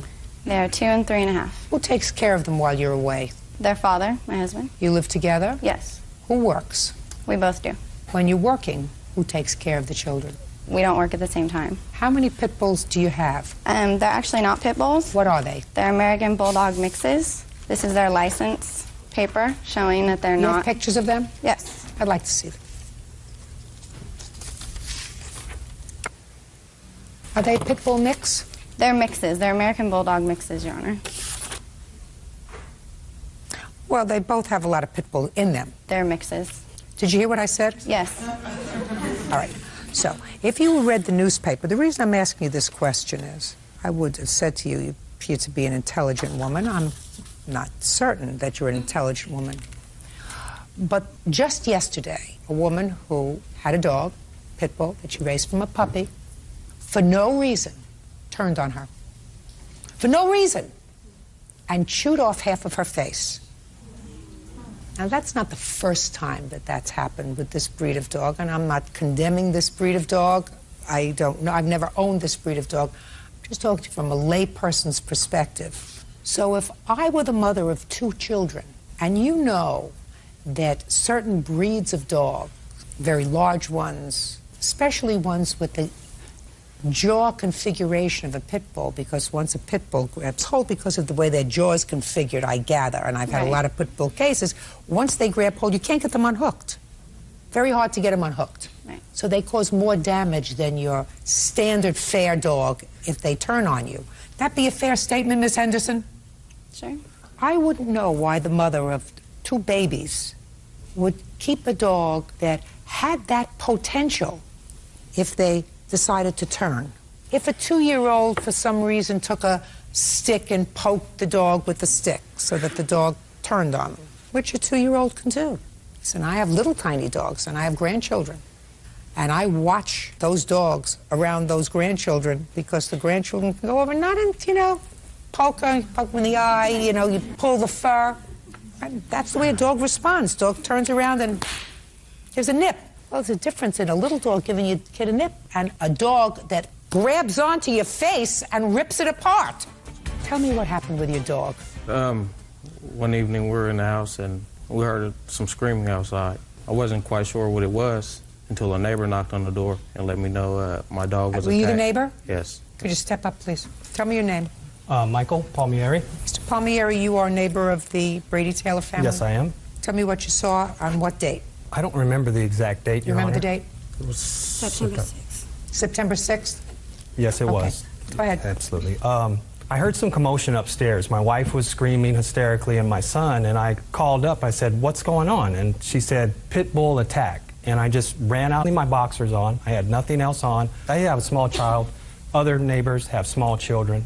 So I didn't know what was going on. I ran out. I saw this one dog with this clamp down on their Cocker Spaniel. I ran over, and I was just hysteric and going crazy, and I went to attack the dog. And the dog sensed that, and he let go. And there was two of them. One of them had him in his mouth, and the other was very close by. And then there was a third one, a little one. The third one that's a little one, was it the same breed? You know, I couldn't tell. I don't think so. Okay. I would like you to describe the two dogs. Well, the one dog that had the dog in the mouth, there was something very specific about that dog. It had its name written on it, Rex. I don't know if it was spray painted. I don't know if it was dyed. Where was it written? Right on its side. Is that your dog? Yes. Oh, good. Well, there we go. That So- just took care of that. Yeah. So after that, you know, I got the dogs off, and I didn't know, because I was trying to capture them. I didn't want the dogs to get away, because this same situation happened with me about a year ago, where I was taking care of a pit bull for a friend while he was away, and that dog got away and attacked a gentleman's small dog and killed it, and I got sued. And I have small children. I have a 3-year-old and a 1-year-old. And immediately after that, I said, you got to come get this dog, because I can't have this situation. They are very, very unpredictable. And my daughter loved this dog. So, you know, I understand this is a serious matter. And I like pit bulls. Personally, I don't know, I think they're interesting dogs, but I don't want them around me, and I don't think they're safe dogs. We tried to capture a dog, and as a matter of fact, her brother trapped one of the dogs, and animal control came and got the dog, and they tracked down, I guess they followed it, Neil followed the other dogs, and they found out where the lady lived. It's her dog. There are very few dogs that look like a pit bull that have their name, Rex, tattooed on their side. She acknowledges that's her dog. So what's the problem, Miss Henderson? The problem was that these dogs, I do foster placement, these dogs were rescued. So they've been through 3 temperament testings. They've been around 5-pound Chihuahuas all the way up to 100-pound dogs. So not only have they, like you're disclosing about the personality of a pit bull, which I'm not discrediting. Miss Henderson, rescue dogs usually need to be rescued because they've been abandoned by their owner. Sometimes the owner is not a nice person. Sometimes the owner says, I can't handle this dog. Sometimes rescue dogs have been abused. That would make them even more unpredictable. Not true. I want you to just, listen, they're your children. You got a husband, you're supposed to take care of your children, you're supposed to protect them. I've said what I had to say. 10 million people have heard me say it to you. If, God forbid, something happens to one of your children, do you know how awful you're going to feel? I don't. I'm just telling you, if, God forbid, something terrible happens to one of your children, you've been now warned, laid out in front of 10 million people. Do you know that you will never in your life recover? Not only won't your children recover, but you will never in your life recover. Now, you've been put on notice by somebody who is not unintelligent that you're doing, as a mother, the wrong thing. As an animal activist, you may be doing the right thing, rescuing dogs, rescuing pit bull mixes that have been abandoned by their owner and have been through teams of 6 dog analysts. I'm telling you, as a mother, you're exposing your children to unnecessary risk and yourself to a lifetime of misery, because if, God forbid, one of these dogs turns on you, like it did turn on this lady in California yesterday, and eats off their face, you will never recover. So then, listen to me. I'm not talking about all those dogs. I'm talking about you. I understand. I'm talking about you, who has a 2-year-old and a 3-year-old. I'm talking about somebody who is supposed to not only look good, madam, but be marginally intelligent before you have children. Judgment for the plaintiff for the amount of $3,000. Nothing that I say is going to get through, that's all. Rebecca Castillo says former lover Manuel Gonzalez drove her car without permission and wrecked it. Manuel claims Rebecca is making up a story. Okay, Miss Castillo, it is your claim that Mr. Gonzalez, who was a friend of yours, somehow got hold of your car and caused damage on 3 separate occasions in one night. Yes. Mr. Gonzalez says that you were so drunk that night that you don't remember that you were driving and you caused the damage to your own car. Not true. Right? Right. And you are just friends? Yeah, I guess you could say that. I was messing I don't want to around for a guess while. what I'm going to say anything. I'm asking you, are you just friends or are you more than friends? Yes, we were just friends. Not intimate. Yes, we were intimate a couple times. Well, Bert is my friend. We have never been intimate. Do you understand? Yes. Do you understand the difference? How old are you? 21. How old are you? 35. All right. So that's a little bit of a difference. Okay, so you were intimate friends. That's a new category of friends. There are people who are intimate, then there were friends, and then somewhere in the middle there are intimate friends. You are one of those. When did this assault on your car take place? June 5th. Okay. And what were you doing out with Mr. Gonzalez? Actually, I was home when he called me and asked me to give him and his friend Mike a ride home. And I went. Why did they need a ride home? I didn't ask. And you said, fine, I'll come and pick you up and give you a ride home. Sure. Keep going. When I got to the restaurant, the establishment, he was there with 3 other gentlemen. They were there eating and drinking, and I ordered a margarita, and we were there for about an hour and a half. How many margaritas did you have? Just one, Your Honor. And then from there, they wanted to take off, and we went to a billiards place where we were there only a half hour. I played billiards with one of the other gentlemen that was there with them. They wanted to leave. We went to another local establishment, a local bar. So you were playing chauffeur that night? Pretty much. So the reason for the phone call was you guys wanted to drink and you needed somebody to chauffeur you around. Yes. Did you tell her that? Yes, I did. What did you say to her? I asked her for a ride because we had all been drinking. Well, a ride to take you home is one thing. A ride to schlep you from one place to another so you could continue to drink is something entirely different. Oh, well, we planned on going home. But when she got there, she started drinking with us, and we said, well, you feel like going somewhere else? She said, yeah, so we went. Keep going, Ms. Castillo. When we left that establishment, we dropped off his other friend, the one that they went in a car with, to his car, to his vehicle, and from there I went to a local gas station. And I went there, I got off, left the keys in the ignition, paid gas to the pump where I was parked at. When I came out, my car was gone. I panicked. I was looking around the parking lot, looking to see where they were. I gave them time. I'm thinking maybe it's a practical joke. Maybe they're out there looking at me, freaking out. I gave them about 15, 20 minutes, and at that point, I had dialed 911 to report the car stolen. When I looked up, he was driving back in the car with his friend still in the car. I was yelling at him. He refused to get out of the driver's side and said he was going to drive himself and his friends home. Said, fine. I pumped the gas in my car, got in the passenger side, and he drove his first friend home. He drove recklessly to the point where that friend didn't even wait till the car came to a complete stop. He literally jumped out of the car before he stopped the car in motion. Okay, and he tells me that's what you get for hanging out with a 21-year-old. He yells that through the window. Sounds right to me. Yeah. He speeds off, and I'm yelling and telling him to stop, get out of the car. He doesn't get off the car.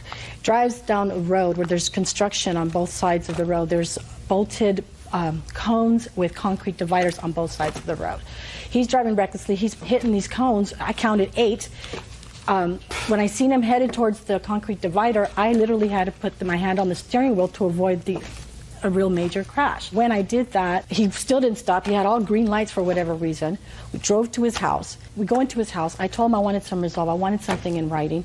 He tells me to go wait. Just a second. You went into his house. And what happened when you got into his house? We were talking. Look at me.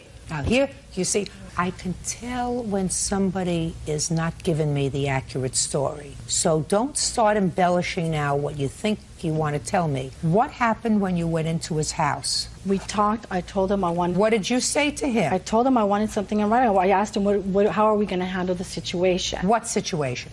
About him hitting the car. I hadn't seen the damages to the car yet. I knew he was hitting the pylons, and I knew he had already hit, there was some damage, but I hadn't actually inspected the car at this point. So then he brushes me off, goes into the back room, talks to his friend Mike, then he tells me to wait for him in my car outside, and we'll talk some more. So there I go. I walked outside of the house, went into the car, sat in my car, and at this point I see him getting in Mike's car, and they're driving away. So I turned on my car, I followed them to an apartment complex, all the way across town. And at this point, I'm looking for my cell phone, which I couldn't find, somewhere on the floor. Because you were drunk? That's not true. And when we got there, I followed them to a dead end, and I had to back up. I backed up so that they can straighten out. They were there in the car for about 5 minutes, and then Mr. Gonzalez gets off the car, comes towards my car. In the meantime, his friend Mike drives off, tells me to move over so we could talk. Then he's telling me that he had no reason to bow down to me like I was some princess, that that's the reason why he doesn't have a valid license, because he can't drive. And he puts the car in reverse, backs it into the wall, then he drives off. So you let him get into the driver's side of the car, according to you, and you moved over. I assume you have a bench seat in the front? It's not a bench seat, no. What is it? Two separate seats. Two separate seats. So you had to crawl over, and where's the whatever? It's right there in the center. It's in the middle. It's in the middle. Yeah. So you had to sort of get your leg over there, and he opened up the driver's side, unless you got out of the driver's side and walked around to the passenger side. So you scooted over somehow. Is that what you're telling me? Yes, I did. You scooted over somehow and let him in. I didn't have a choice. He was practically sitting on my lap. Miss Castillo. Well, I still scooted over. Miss Castillo, my dear. You're a 35-year-old woman. You had a choice. As soon as he got to his house and you dropped him off, instead of following him across town to an apartment complex in a dead-end street, you call 911. And you say, this man got into my car, took my car, damaged my car. I want to report the damage to my car. Because according to you, you went into his house, Miss Castillo, to get him to sign a piece of paper. Did he sign it? No. Should have had some clue that he was not going to take responsibility for what he had done to your car. Is that right? No.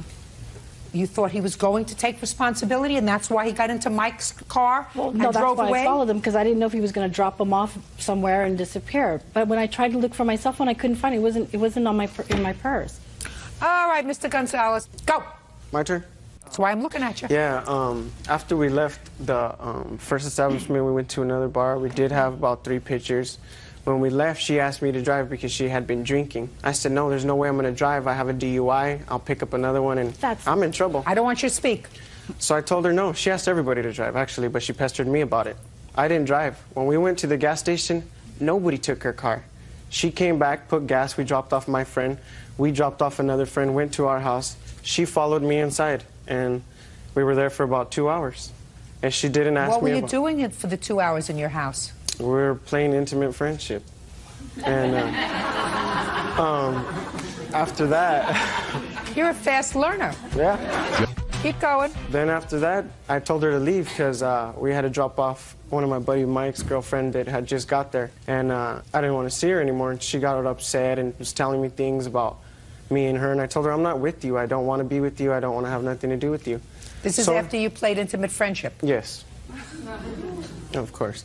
And then after that, she went to her car. We left. About halfway to our destination, we realized she was following us. We turned into the apartments where we were supposed to be. She followed us in, and you have to turn like zigzag. So we parked on the side, and as soon as she came in, I got off the car and told her why she was following me, and I was pretty upset. While she mashes out in reverse, boom, hits a wall, and I ran around the side of the car to the driver's side because I was pissed. I was telling her things, I probably shouldn't have been saying. But then she takes off forward and hits the front side of her car on one of those big poles. Okay. Now, I see that you have something over there, Miss Castillo. I'd like you to tell me what it is. This is a tape recorder where he leaves me a voice message the day after the incident where he admits he took off in my car without me. Oh, I'd like to hear that. That I would like to hear, and I would like you to give it to Officer Burtz because I want to listen to it very carefully. You wouldn't have done that, sir. No. Is that right? No, that's not my voice. Oh. Let's see. 076. Received June 6th at 7:19. Hey, when I left you yesterday, when you left at the night, your car was fine. I don't know what you're tripping on. I didn't do nothing to your car. I didn't hit nothing, and after I took off, I only took off once without you. And when I came back, your car was fine. I didn't hit nothing, so I don't know why you're going to be mad at me. But if you're all right, then late. Erase. That is your voice, Mr. Gonzalez? That is not my voice. Sure it is. Does that even admit that I was driving? Yeah, it said that I only took off in your car once, and I didn't do any damage to your car. Well, that wasn't me. I haven't driven. I only took off. Listen to me. This is what it says. Okay. And you know what's logical, Mr. Gonzalez, because you're a smart young man. Yes. If she was going to falsify this and have somebody else pretend that they were you, yes, she would have had this person say, listen, I'm sorry I did all the damage to your car. I'll pay you for it. Yes. Wouldn't have had them say, listen, I didn't damage your car. I took off with it once and I brought it back. Nothing happened to it. So I don't know what you're complaining about. Do you understand? Yes, I understand. Good. So this is your voice, and you acknowledge that you took off once with her car, but you say, I didn't cause any damage to your car. That I believe. So you see, you shouldn't fib. Okay. Because if you fib, then I can doubt everything that you're telling me. Now, Miss Castillo, I don't believe you damaged your car. I think that you were really angry, and I think that if your car got damaged, you did it, or you let him drive your car. Now, if you're going to choose playmates, you got to choose playmates that are somehow equal to you. These young men, on that night in June, were doing nothing more than using you as a chauffeur.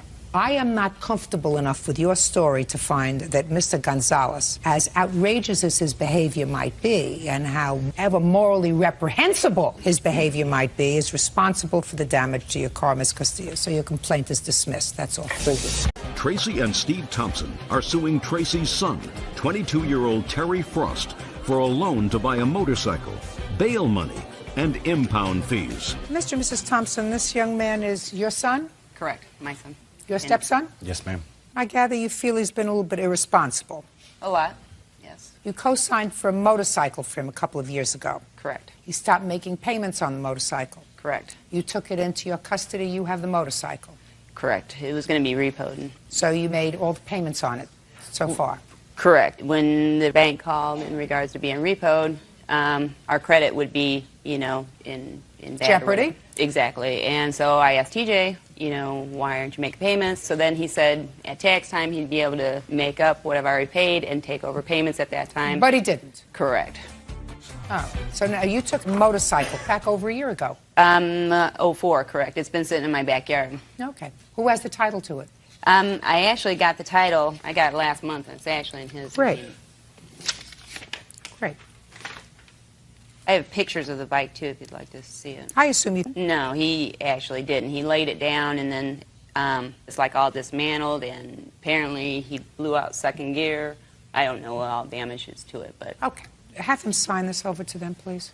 Your Honor, I really don't want the bike. Then you shouldn't have signed for him. You shouldn't have taken it back over a year ago. When you took it back over a year ago, madam, what you should have done is gotten it, sued him, and come to court immediately. Now what you have to do is you have to sell it, and if there is any shortfall between that and what you owe on the bike, you may be able to sue him again.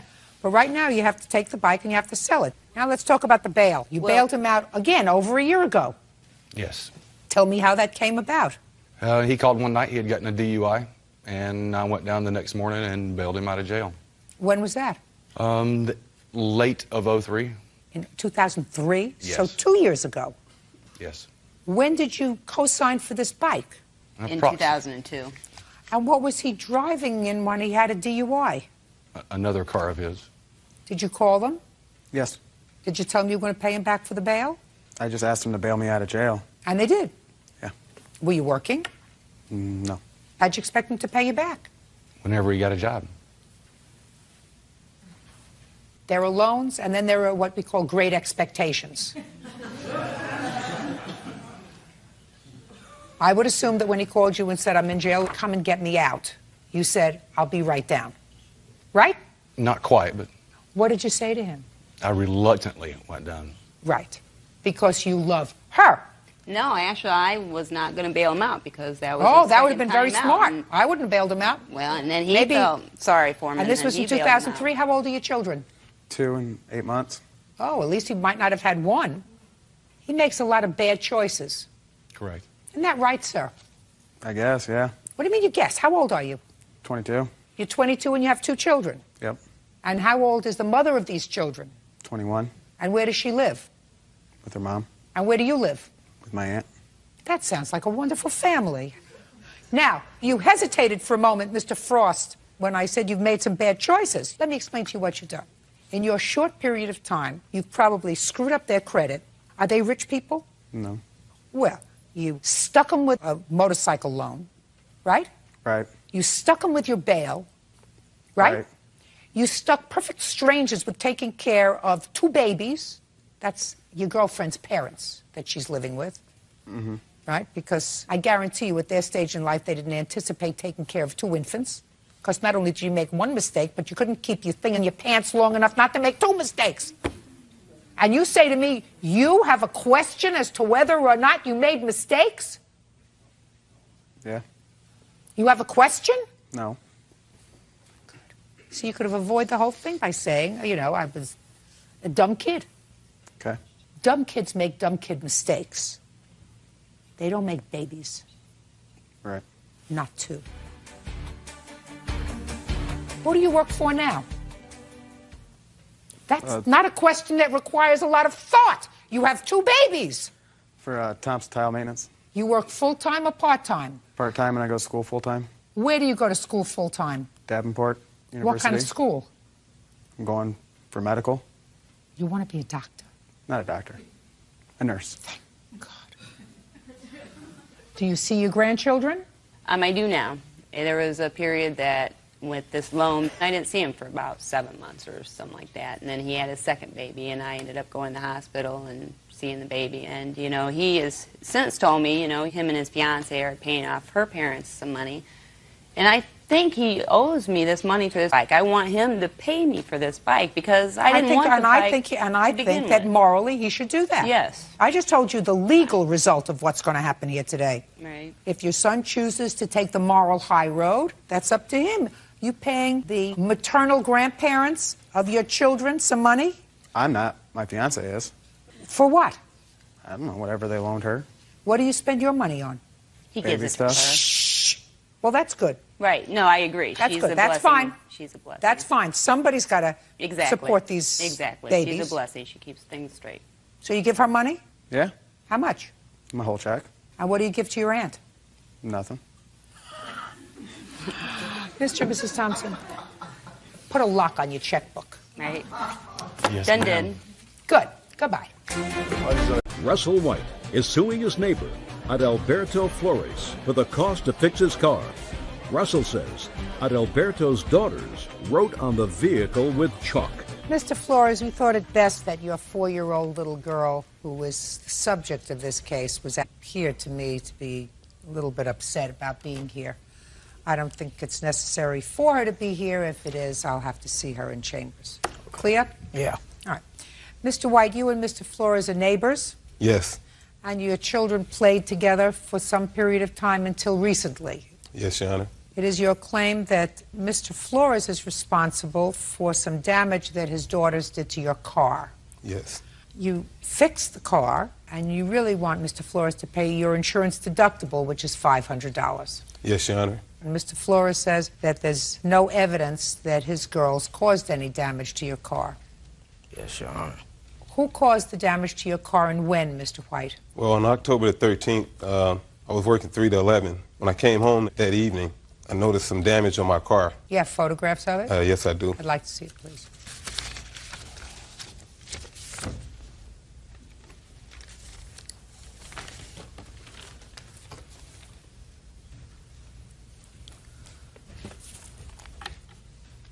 What was it, chalk? It was chalk, and it was like someone had scribbled on the back of it. It's hard to see in these photographs. Yeah, it's but hard because of the color of the car. Yeah, but I do see sort of circular motions. Yes. Got it. Now, you weren't there. What makes you think his girls did the damage? I have a witness that saw this occur. Well, then I'll hear the witness. Bert, can we get a witness? I assume they're outside. How you doing? Swear the witness, please. Sir, raise your right hand. Do you swear to tell the truth in these matters? Yes, sir. State your name for the record, please. Alfredo Warren. Mr. Warren, are you a neighbor of these people? No, ma'am. I stay in South Bend, Indiana. Okay. Mr. White said you observed something that happened with his car. Yes, ma'am. Are you a friend of his? No, ma'am. What were you doing near his house? I was up there visiting with some friends, and on this particular day, I was sitting in the car while someone else went in the house. And I just noticed 2 small kids of they wasn't black, but they was like maybe mixed or Mexican or some kind of race. And the smallest one was riding on the car from like the trunk part, and I seen it go around the side. And what was the other one doing? Sitting like on the sidewalk. Go ahead. So the next day, when I was coming back to drop this girl off, I so happened to see the person that was getting to the car that had been rode on. Was that this gentleman? It was this gentleman. So I asked him, did he have kids? And I said, well, I think I seen your kids riding on your car. And so he said, no, it wasn't my kids, but my car was vandalized yesterday. And I told him if he needed any help, I just gave my number. And then I got a call at work, and I heard about the whole issue. Would you recognize those children again? Yeah, probably if I seen them, yes, ma'am.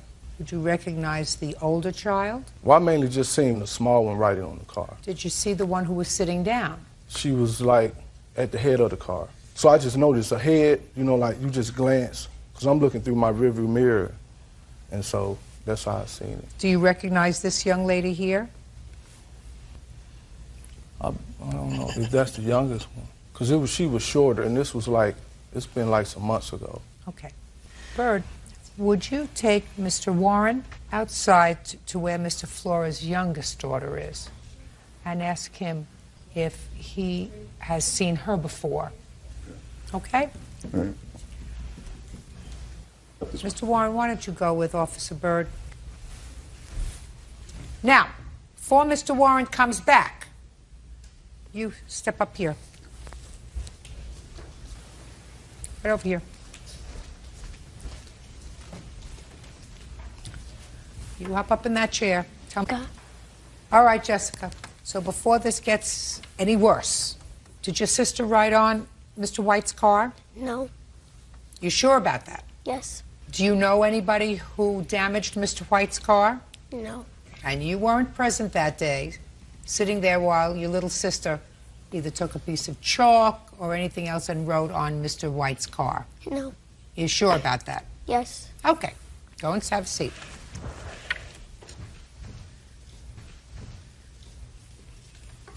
All right, Mr. Warren, did you see the little girl who was outside? Yes, ma'am. Do you recognize that That's little the girl? child. That's the one I seen. That's the little girl who rode on the car? Yes, ma'am.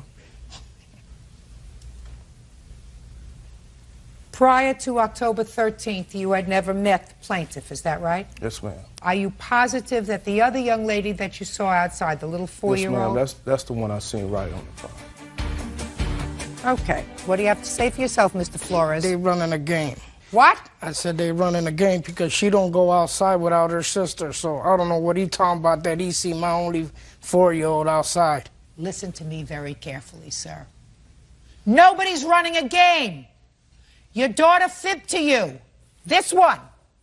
This man doesn't know him, I believe him. That's my job. Oh, okay. To determine who's telling the truth. All right. He didn't say to me, yes, I recognize her. He said, I'm not sure. It's been a while ago. Right. But when he went outside and saw your little girl, who he was watching right on the car, he was able to identify her, and I believe him. So you better have your girls a little bit more in check. Anything else you want to say to me? Yeah, I think she didn't do it. Well, you keep going in that direction, and you're going to be standing in court a lot with your daughters. A lot. I've given you all the reasons. Somebody rode on his car and vandalized it. Well, It was... I'm speaking. You may get away with that with your wife. You don't get away with it with me. We have an independent witness who saw 2 children, one older, one younger. The younger one was riding on the car. And he says there's no question in his mind it was your daughter. And you said, I don't believe it. Why? Your daughters never lied to you? No. Baloney. They ain't the only ones that live Baloney. in. They ain't the only little girls that live in the block. Just a second. He said it was your daughter. Certainly they're not the only children living on the block. He don't even live around there. Oh, you're an He idiot. live in Sound Bay. You're an idiot. You're going to spend a lot of time in court, both for yourself and your children. Judgment for the plaintiff in the amount of $500. That's all. Parties are excused. You may step out. Landlord Suzanne Brown says plumber Anthony Chance harassed her and her tenants after she refused his professional services. Miss Brown, you own a building. Yes, I do. And one of your buildings had a leak. According to your complaint, you looked in the yellow pages and you found a plumber, the defendant, and asked him to go over and take a look and see what the problem was. So far, is that about right? That's right. He went over there and he called you and he told you what he thought the problem was and what it would take to fix it. That's correct. You paid him for his service call. You eventually found somebody else to fix the problem, paid him less money. And it is your claim that because Mr. Chance was angry that he didn't get the job, he harassed you in a vindictive way by going over and frightening your tenants, telling them that things were dangerous as a result of the shoddy workmanship that was being done in their building. Now, when did you have a leak in your building? That was July 17th. Who had a leak in their apartment? Terry James. Step up. Miss James, tell me what happened in your apartment on the 17th of July. I had a leak by the bedroom window. Near the bedroom window? Yeah, down by the floor, by the baseboard. Had it been raining that day? Nope. But the lawn man had watered and watered and watered, and he had forgot to leave the water on. So it was clear water that was coming through? Yes. And you called the landlord? Yes. All right, is that what brought you to the apartment, Mr. Chance? No, it's not. Well, what brought you to the apartment, sir? Well, Suzanne Brown gave us a call on the 17th, and we went out to the property and did an inspection of the property. When we entered the tenant's unit. We found that the tub was full of sewage. There was about... That's a lie, Your Honor. Shh, just a second. The bathtub The bathtub was full of sewage. Was full of sewage. Is that right? No, not full of lie. sewage. Is that right? That's a lie. That's a lie. There was no sewage in the tub at all. He wasn't even the man that came out. The man that came out, he ain't even here, I guess. Really? The man that came out walked around the house, went around to the front, got on the phone and called this man. Did he come at that point? No, he didn't. He never showed up. He showed Not up. that day. No. Is that right, sir? I was there on the 17th of July. I did not go in her unit. But Just a minute. So you didn't go into her unit? I did not. So you didn't see anything in her unit on the 17th of July? I saw sewage all around the perimeter of the outside of the building. You did not go into her unit on the 17th? I did not. Good. Do you have a copy of the receipt that you got? Yes, I do. His company? He sent that to me. Okay. They say that in the front unit, they have water standing in the tub. Someone has inserted the word sewer water standing in the tub in this. This is the way you received it? Exactly. Okay. Now, when did you call somebody else? On what date? I had actually called, there's a plumber that I always use. I had actually called him. The problem was that when I found out about the leak, it was a Sunday, and he wasn't available, and I wasn't sure how big it was, and I wanted to fix the issue. Is this your regular plumber? Yes. Sit down. Step up, sir. Tell me your name. My name's Mike Howard. How long have you been working for the plaintiff? Oh, probably since about '02. You familiar with this unit?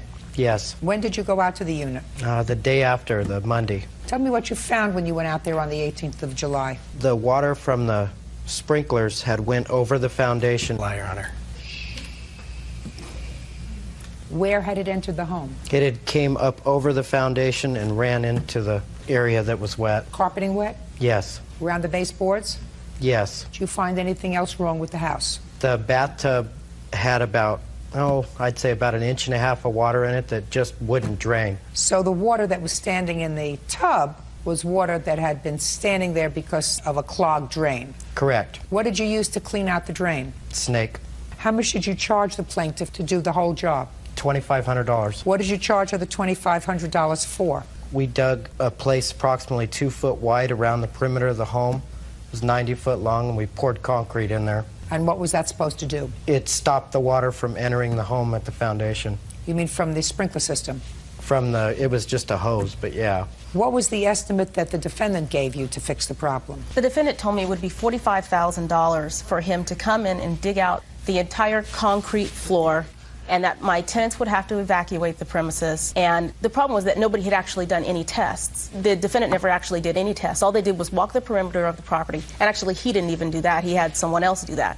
And came to the conclusion that it would be $45,000, that I needed to call my insurance company and make sure that I had him there, because the insurance company might not believe me, and that all three of us could meet and he could convince them that this is what needed to be done and get them to pay for it. Now, after you decided not to hire him and you decided to hire Mr. Howard? Correct. Tell me what you claim he did to harass you and your tenants. Well, on that Monday, when he had gone out and he had started working on it, when I came back that night, I had received numerous calls from Terry James, and I had 2 messages from Tony Chance. The first one said, I tried to run your credit card for the $69 service charge, and either you gave me the wrong number or I wrote it down wrong, and you really need to give me a call as soon as possible, otherwise we're going to have problems. The second message I got said that, I still haven't heard from you. You must be avoiding me. And by the way, I happened to go out to the property today, and I saw that you had some repairs going on there.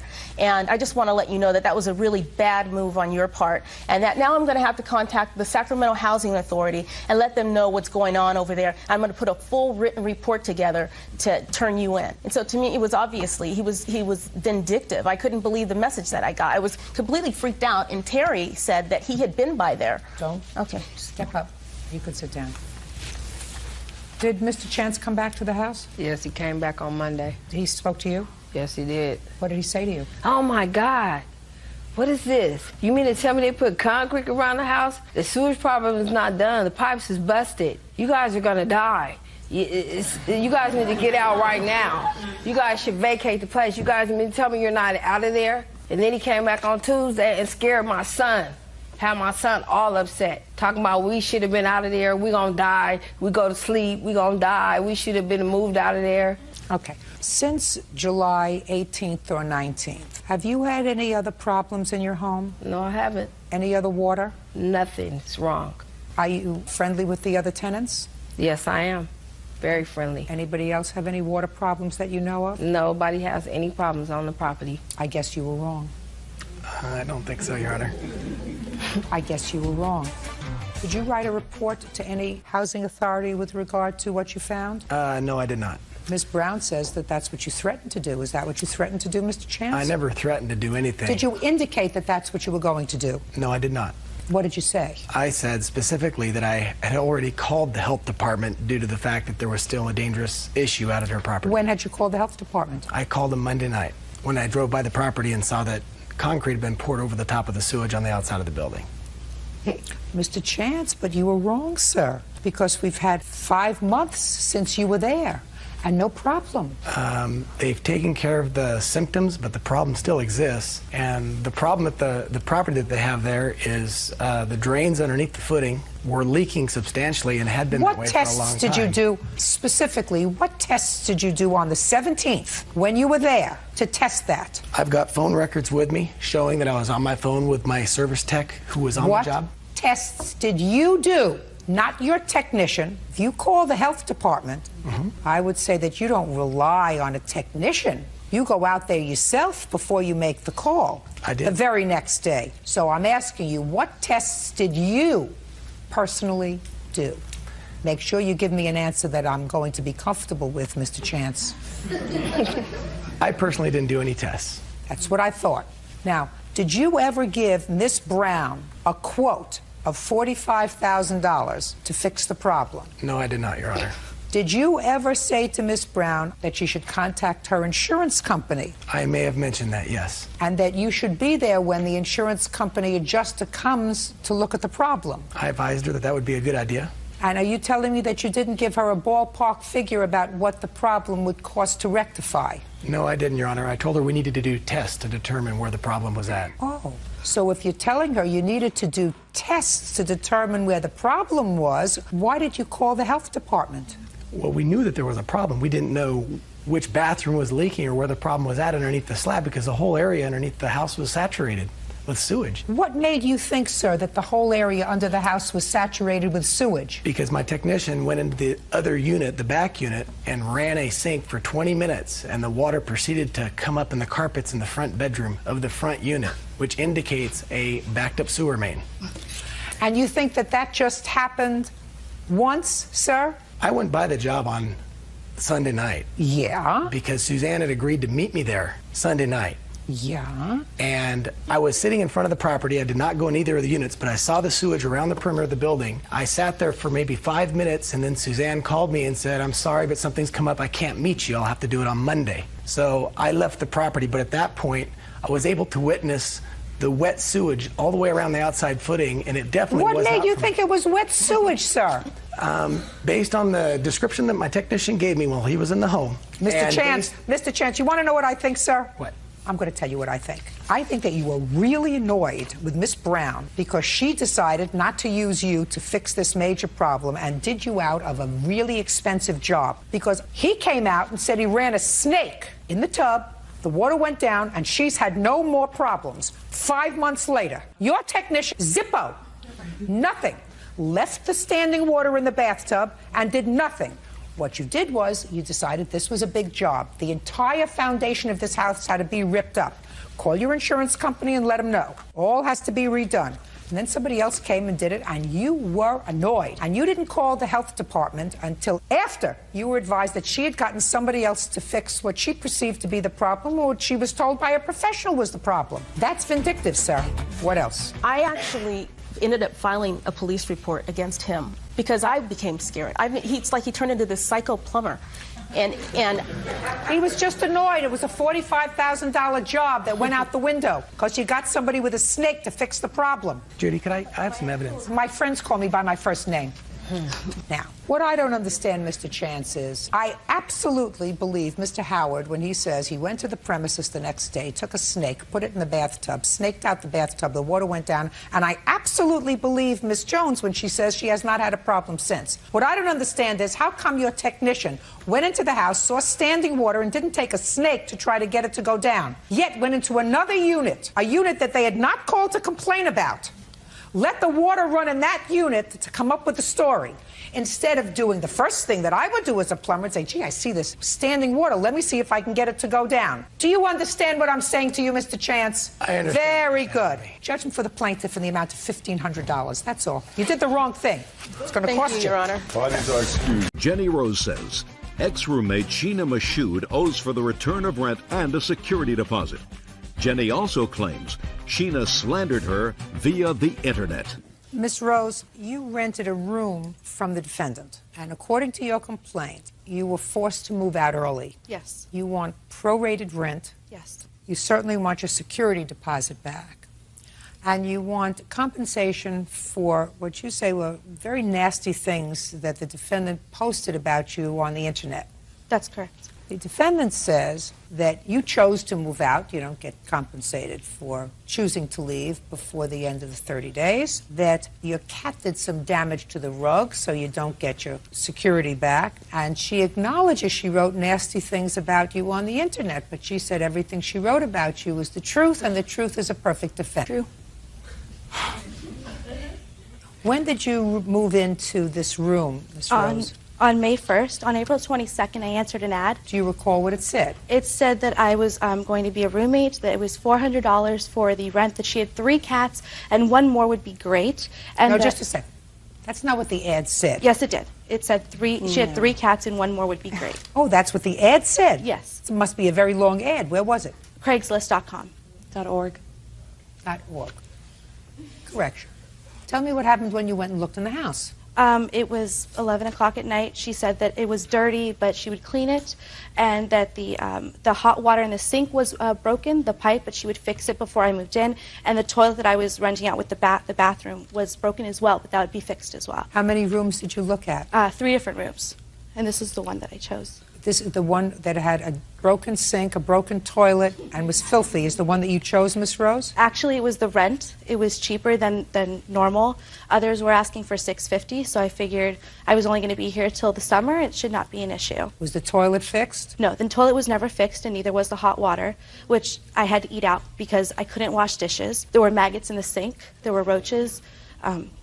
Who else lived in the house? It was supposed to be just myself and Sheena, and she brought her crackhead mother in, who has no teeth and has tattoos everywhere, who she failed to mention was an ex-convict who had been in jail for 12 years for a violent crime. Not only that, but... Just a second. When you moved in May 1st, was her mother there? No, her mother was not there. When did her mother move in? Her mother started coming by in the middle of May and started hanging out, bringing her other crackhead friends who had no teeth. I'm a dentist's daughter. Let's not talk about the teeth. Let's talk about the drugs. Okay. What makes you think that she was using crack? Because I came home the night before I moved out, and her friend were smoking crack in the living room. That would give me a clue. Yeah. Yeah.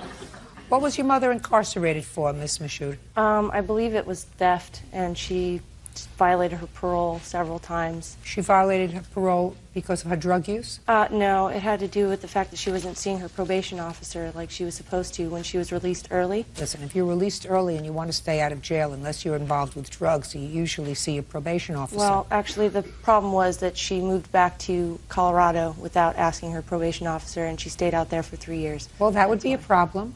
Yes, obviously, as the rule was that she was supposed to keep in contact. How long was she incarcerated? I'm not sure. I never lived with my mom as a child, so. When was she released from prison? At least 5 years ago. How come she started to come to your house? Because I previously, before she had ever moved in, had paid my mom to come to my house to clean my apartment because I work 18-hour days. I have 2 different jobs. I work a bar job at night, and during the day I'm a special effects makeup artist.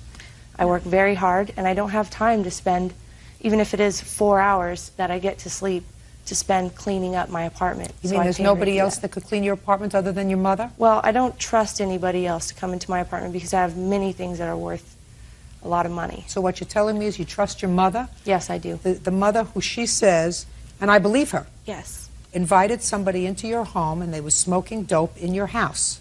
Nobody else other than my mom was invited into my home. Well, she did. Bring somebody else into your home. I had never seen the person. Well, I'm and I don't telling know you, who she's she speaking did. of. She did. So your judgment wasn't very good in choosing your mother. Listen to me. Your judgment wasn't very good in choosing your mother to clean your house. I believe my judgment was just fine. Aside from the fact that she had been incarcerated before, it doesn't mean that she would do anything like that again. Well, but she brought somebody. I Listen love to my me. mother. She brought somebody into your house, and they were smoking There's dope no in your proof of house. it. I'm glad you believe her, but I don't know that that's true. I know that my mom has not been on drugs for many years. I know that she does have permanent psychosis because of doing drugs for many years, and that is true. But she's not a current drug user. Otherwise, I wouldn't bring her into my house because I wouldn't trust her around my stuff personally. Ms. Michoud, that's your problem. You want to Yes, have it is. this unabiding faith in your mother, with whom you say you never resided when you were growing up, That's who was true. incarcerated most of that time. That's up to you. I absolutely, 100% believe her when she says that she came home the day before she moved out and your mother was in the house smoking dope, which, as far as I'm concerned, gives her the right to leave in the middle of the month. Well, I'm speaking. What day of the month did you move out? It was the 18th. So you want prorated rent for the 12 days that you weren't there. That's correct. Okay, and how much does that come to? $146.50. My mother had not moved in at that point. She was a guest of mine. Excuse me? Shh. Listen to me. She doesn't. Listen to me very carefully, Miss Michoud. Mm-hmm. She doesn't. Listen. Try to listen. I know you got a lot going on in your hair and your face, everything else, but try to pay attention. She doesn't have to live in your house. You have invited a guest into your home, your mother, who was involved in behavior that I believe could have endangered someone else who was living in the house. If the police had come to your house and found your mother and someone else in possession of crack cocaine in your house, everyone in the house would have been involved in that drug sweep. So she was very smart to move out. And since you have acknowledged that you invited your mother into the house for the purposes of cleaning, you can't say she had no right to move. She did have a right to move.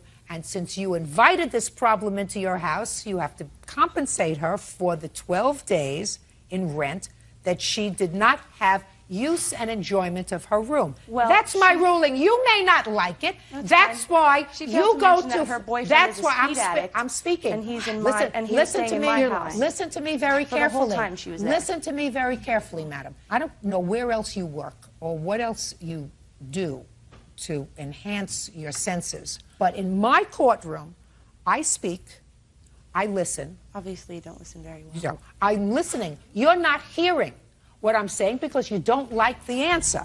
How much is your security? $200.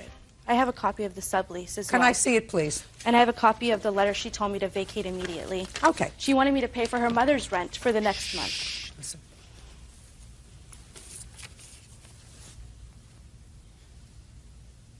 Did you write this letter? There will be a $500 rent increase for your bedroom and private bathroom starting July 1st. Did you write this? Yes, that's what All right, good. Hutchinson told me to do. $146.50 and $200 for your security deposit. Do you have any pictures of the ruined rug that was allegedly caused by her cats? No, but Good. Now I would like to see what was written on the internet. This is a networking site that my coworkers, my supervisors and boss, as well as my family and friends read. I was contacted by one of my coworkers. Well, the one thing I do know for sure, Miss Michoud, is that you have a filthy mouth. Thank you. And I assume that you work in this town? Yes, I do. Good. I certainly hope that enough people, since we do have a reasonable audience in this town, watch this and know that I personally am offended that a woman would use the kind of vulgarities that you do written. I don't think, quite frankly, Miss Rose, that any fair-minded, reasonable person would accept anything that you wrote here as true. Oh, of course not. Because she clearly is a demented, sick girl. I don't know how she finds work in this town, but clearly there are a lot of demented, sick people who want demented, sick employees. That's the problem here sometimes. I can't judge that. Clearly, this is miserable. I'm not going to ask her how she's going to establish to my satisfaction that you committed the kinds of sex acts that she attributes to you, because certainly you don't want that, and I wouldn't, because it's really unseemly. Suffice, I'm speaking. I'm speaking. Am I going to speak at all this? No, go speak outside. Somebody who wants to hear you. Judgment for the plaintiff in the amount of $346.50. Thank you. Toodles. 20-year-old Michael Schaefer is suing ex-roommate, 22-year-old Jacob Tyler, for damage to his property. Michael claims Jacob removed items from the apartment and left them outside. All right, so I have some preliminary questions. Let's listen up very carefully, and let's start with the ground rules, which are everybody tells me the truth, right? Yes, ma'am. Yes, ma'am. Good. You two were roommates for a period of time. Which one was the neat one? I was. And who was the slob? He was. I wouldn't say I was a slob. I wasn't as anal retentive as Jacob. He had roommates that were. This is your complaint. Mr. Tyler moved out before the end of the lease. Yes. Mutual? Yes. Yes. The lease was to expire on May 31st of this year. Yes, ma'am. On May 31st, you came back. To verify. I like to tell the story myself. I could do this as a one-man show, except that I need sometimes some input from you. Okay. You came back to ensure that he moved out on time because you were still responsible on the lease, and they had your security deposit. Yes, right? ma'am. And when you came back, you found Mr. Schaefer not being a slob, a little disorganized. All of his stuff is still there. The place is a pigsty, and you start to clean it up. Yes. He leaves. Where did you go on May 31st, by the way, when you left? It was about 10 o'clock at night. I went home to go to sleep. You went home where? To my parents' house. I moved back in with my parents. When did you move back in with your parents, Mr. Schaefer? I had been moving things into their house over the course of When was the last time you slept in this apartment? the morning of May the 31st. Now, you have to be very careful because I'm going to put you in between a rock and a hard place, sir. When you went back to your parents' house to sleep at 10 p.m. on May 31st, you were aware of the fact that the next day you were supposed to be totally out of the apartment, or midnight that night, correct? Correct. But you went home at 10 o'clock. Yes. And you still had a lot of stuff there. Yes. Well, that's why you're here, Mr. Schaefer, because it is your claim that you had a lot of stuff there that he took out and set outside, and it was either ruined by the rain or stolen. So it's a lot of stuff. Let's see how much stuff you say was there. $713 worth of stuff. About 400 of which was the TV. Why didn't you take that stuff and have it out when you were supposed to? I hadn't realized how much stuff I had accumulated. I didn't realize how long You it would mean take. it just came up and bit you on the behind? And if you did, why didn't you, instead of going home at 10 o'clock at night, Mr. Schaefer, stay up until midnight and get all the stuff out of there? I was very tired. That's too bad. I figured we could settle up with the apartment. We could pay for an extra day just to get the rest of my stuff You out. weren't going to pay for anything because his security deposit was his. We would have settled afterward. I don't believe you. And after you got your stuff out, stop playing with your papers, Mr. Anal Retentive. Sorry. You were supposed to clean it after you got your junk out. I had been cleaning that day, and Jacob actually came by the apartment to clean and to patch holes that he had punched in the walls because he had quite an anger problem. Just a second. So you had been cleaning that day? Cleaning. Is that what you're telling me? You had been cleaning that day? Yes, I vacuumed the carpets. I was moving my stuff out, just going through the whole process. Mr. Schaefer, you're full of baloney. Your stuff wasn't out of there. As far as I'm concerned, the landlord could have taken your stuff and thrown it in a dumpster at midnight. He's not responsible for your stuff after midnight. I cleared it with the apartment manager the following morning. Oh, you did? Yes. Where is the manager? I want to interview the manager. We don't have that manager Well, here. that's too bad because that's hearsay. When a lease is up, it's up. Before I left the apartment, Jacob was patching the holes up, and I had said, you know, I'm going home. I'll be back in the morning for the rest of my things. Don't touch anything. He said, okay, fine, and we left it at that. Is that what happened, Mr. Tyler? Yeah. What happened? I told him that it was unacceptable because when I got there, the fridge still had food in it. There was no cleaning done in the kitchen. The vacuum that was there It wasn't even being used on the carpet. I cleaned a bathroom that they never cleaned since we moved in there. It was beyond filthy.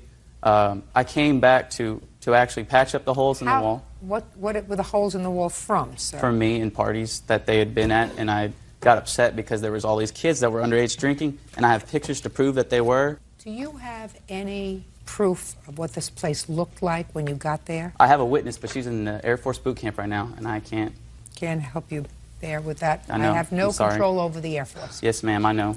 I like to think I would like to, but I don't. Mr. Tyler, Yes, ma'am. you had $440 in security deposit. Yes, ma'am. Did you get any back? I had 140, and I have a copy showing the amount which was taken out. Can I see that, please? And also at the top, ma'am, this is the part where I had the power turned off, and Mr. Schaefer was supposed to get it turned on in his name. He didn't. We never so the apartment talked about that took at all. care of it. The apartment charged me for the water, the trash, the electric that he accumulated. So you lost your security deposit? Yes, ma'am. And Okay. the added rent was for... Now, did you patch up the walls? Yes, ma'am, I did. Because there's nothing here about patched walls. I have this also that says that there's new contact, lots of resident damage into... Well, it doesn't say here anything about charging you for holes in the wall. No, that wasn't. Which means that But they you were patched charging- them. I'm speaking. Listen to what I'm saying to you. It's not here to hurt you. I said there is nothing that indicates from the apartment complex that they are charging you for holes in the wall. That would be a good thing. Then you say, you are right. You are correct, Judge. Yes, ma'am. Thank you. Where did you put whatever stuff of his was left outside? I moved it underneath the stairwell of the upstairs. I covered it with blankets. I wrapped his VCR in bubble wrap. Unfortunately, he said that it rained the next morning in the area. What happened when you came back the next day? So first of all, what time did you come back to the apartment the next day? About 9 in the morning. And what did you find when you got there? I came there with my girlfriend. This is Nicole. We came there with her truck to get the rest of my stuff, and we came up to the apartment. Just a second. Step up. Your last name is? Sierra. Miss Sierra, when did Mr. Schaefer pick you up? I came to pick him up with my truck at a little bit before 9 a.m. on June the 1st to go retrieve the rest of our stuff. Had you been there? What do you mean the rest of your stuff? Had you been living there too? No, I just... Some of her stuff was in there. I'm sorry. Don't speak. My couch cushions and my vacuum was there. So my question is, had you been living there? No, ma'am. Had you been staying there? Yeah. Don't play with me. Had they used your truck to move the other items? Don't look, listen to me. Don't look at him. Don't you have an independent recollection of this? I asked you, had they used your truck to move out the other items? Yes, some of the other stuff. How many days had they used your truck? Probably about 4 days. Good. And where were you the night of May 31st? I was at home. Doing what? Resting. I work 30 hours a week, and so I was... Oy! My God, 30 hours a week! Oh, you must be exhausted. How old are you? I'm 23. 23, and you work 30 hours and I a go week? to school full-time. Good. What school do you go to? I just graduated from the North Lake Community College in Dallas, Texas. Good. So you graduated from college, and I know from college. I mean, I know how many hours a day one goes to college. So 30 hours a week working, you can manage. So you were exhausted. I wasn't exhausted. What about you? How exhausted were you? Where do you work? I worked at Metro Volkswagen. And you also go to school full-time? No, I'm not in school currently. You work 40 hours a week? Yes, ma'am. So you work 40 hours a week and don't do anything else. You've got a girlfriend who works 30 hours a week and goes to school full-time, so you should have been pretty wide awake on the 31st. I don't see what you needed to go to sleep for at 10 o'clock at night. You have no case, sir. He is not obligated to risk his security deposit because you decided you needed an early nap. He secured your stuff as best as he possibly could. If it was ruined by the rain, that's your problem. You should have had it out by May 31st. You owe him $440 for security deposit because you lived like pigs. Then you have to pay for that. Goodbye. Boys are excused. You may step out. Cheryl Wells says her estranged son-in-law, Richard Sharp, owes for half the cost of his wedding. Richard claims he'd to pay.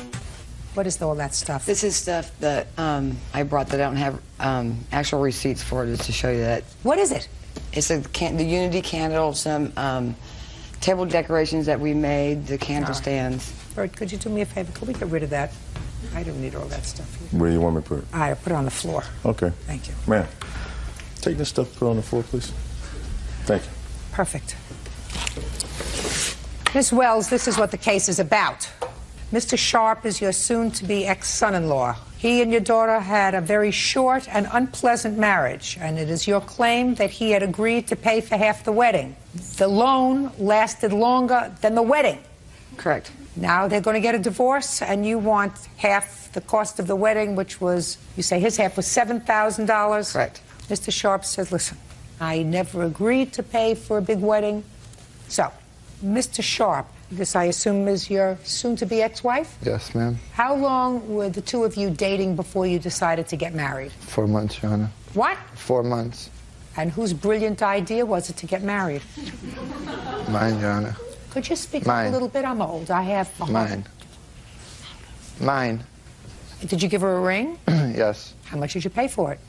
I want to say about 200 and maybe 34 bucks, 40 bucks. What kind of work do you do? I work for Sun Cruise Casino and a gambling boat. And how much do you earn a week? I make 8, but I bring home like 7. 700. A week? Every 2 weeks. Okay.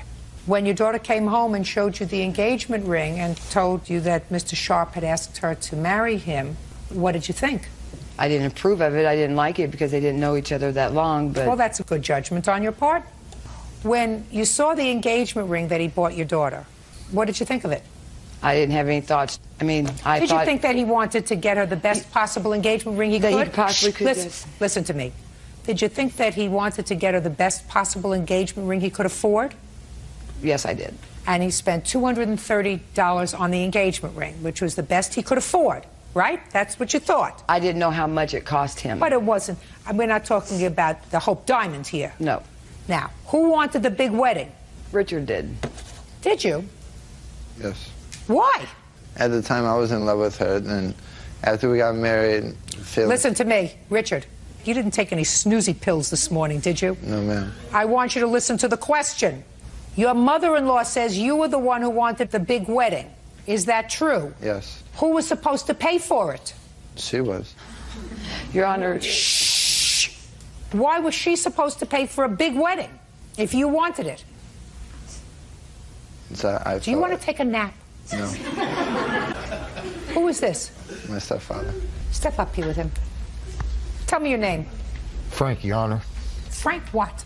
Enoch. Mr. Enoch, do you understand my question? Yes, Your Honor. Okay. Miss Wells wants your stepson to reimburse her for half the wedding. Ordinarily, I would say, listen, that's ridiculous. Usually, it is the bride's family's responsibility to pay for the wedding. Your Honor... I'm speaking. My father and mother paid for my first wedding. They paid for my second wedding. And then my father said, the next one's on you.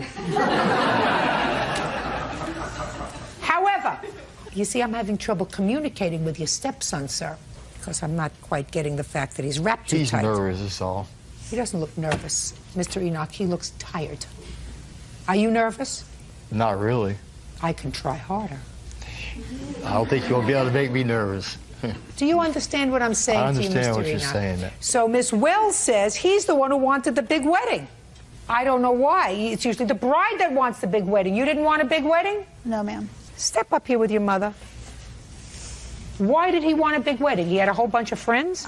When he was working at the car lot, he was inviting people he didn't even know that would come and make a payment to our wedding. I want you to tell me what happened when you started to discuss the cost of it. We sat down, and me and my mother explained to him, we don't have this kind of money. We don't even know these people. If it was, if it was some people he knew, then fine, but he didn't know these people. So what did he say? He said, well, I think they should come anyway, and I'll pay for half the wedding since it's mostly my people that I want to come. Is that what you said? No, ma'am. How many people were at the wedding, Mr. Sharp? There's about 120, 140. How many people were at the wedding? 73. Of the 73 guests, how many were his family and friends and how many yours? 60 of them was his. You mean you had 13? Yeah, because we're not from Florida. 60 were his family and friends? Yes. And 13 were your family. Is that right? Correct. Is that correct? No, ma'am. How many were your family and friends? My family was 5, and there was maybe like 3 or 4 friends of mine. Your Honor, I have the wedding pictures. I also have the kind of people that you're dealing with. This is public record. I don't need to see the kind of people that I'm dealing with. I just have to try to figure out whose responsibility is to pay for this fiasco. Fiasco is correct. These pictures? Yeah, let me take a look at the wedding pictures. Miss Wells, is this your only child? This is my only daughter, yes. This is your only daughter? Yes. You should go around the desk praying 3 times, get down, kiss the floor, and say, thank God she got out when she did. You're correct. I agree. Because you don't have any children with him, do you? No, ma'am. But for the grace of God, you could have had a grandchild fathered by this guy. No, thank you.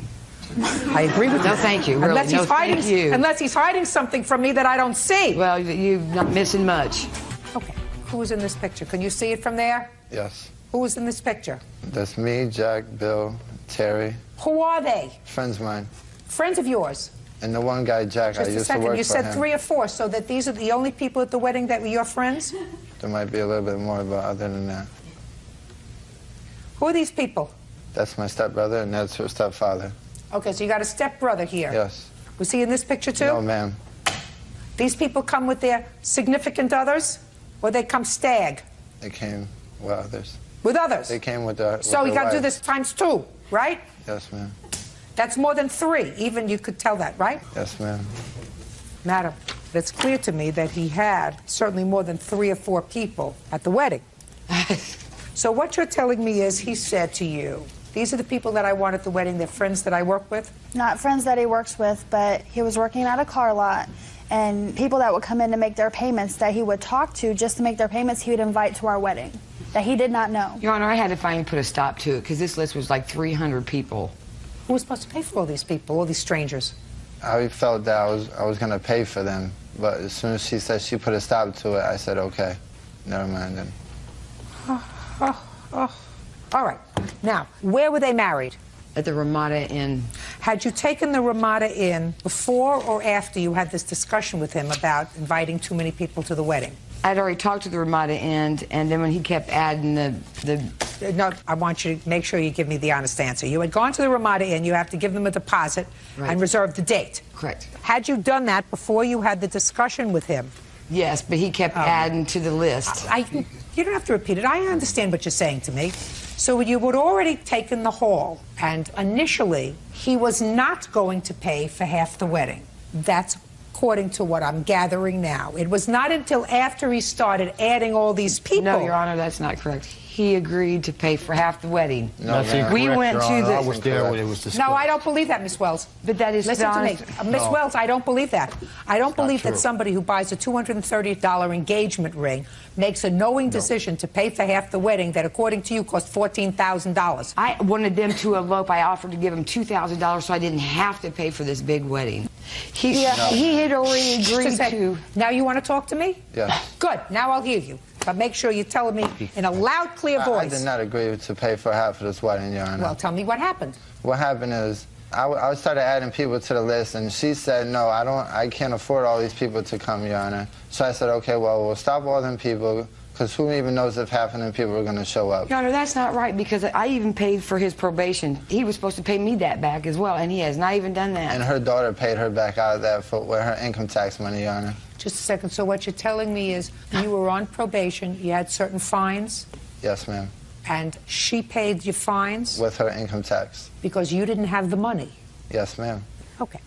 So how could you reasonably expect him to pay $7,000 for a wedding when he couldn't even pay his own probation fine? We paid his probation off so he could get off by the beginning of February for our wedding. You working?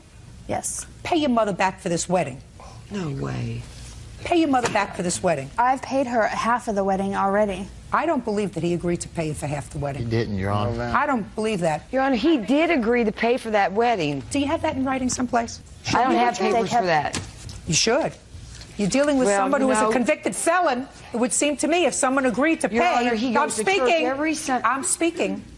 I have to come up in my mind, if he agreed to pay you, which I doubt, but let's say he said, I'll pay for half the wedding, and he legitimate and reasonable expectation that this person who spent $200 for an engagement ring and couldn't pay his probation fines was going to be able to pay for a $14,000 wedding?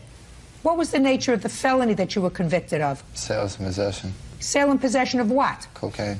How many times? Twice. 2 different arrests? Yes. That means you got caught twice. Yes. That doesn't mean that you sold only twice. It means you got caught twice. I got caught twice. Well, then you are smart. Yes, ma'am. Pretty smart. Well, not pretty smart for selling drugs. But you were pretty smart. You did it a few times and you didn't get caught, right? I should have done it at all. I asked you a question.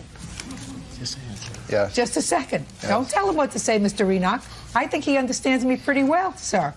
I think he's keeping his cool, because I don't think that with this kind of act, this young woman would have said yes to this proposal. Your Honor, can I say something, please? Go ahead. He goes to church every Sunday. We thought that he was reformed. I mean, you're supposed to give everybody a chance. And that's exactly what we did. We believed him. And the reason that the wedding was ended is because he moved in with his girlfriend that he had before we were married. No. Your Honor, this lady, my soon-to-be ex-wife, she thinks I am sleeping with this girl, Melissa, okay? Me and Melissa ain't together. Ma'am. She would not sleep with me because I am married to this young lady here. And I got to respect that. So you've asked her to? Listen to me. I just wanted to hear him talk, because so far I've had monosyllabic conversations with him, and I wanted to make sure that he was more together than he was presenting. I'm speaking. More together than he was presenting to me a moment ago. I do not believe that he agreed to pay for half the wedding. It's unfortunate. And my advice to everyone out there is, don't spend an awful lot of money on first weddings. Wait for the second one. They usually hold out a little bit better. Your Honor, he I'm sorry, did Ms. Wells. agree. So I don't believe it. That's all. Audience are excused. You may step out. Rochelle Mayfield is suing her daughter's ex-boyfriend, 23-year-old Salvador Ruiz, for wrecking her Hyundai Sonata while driving drunk.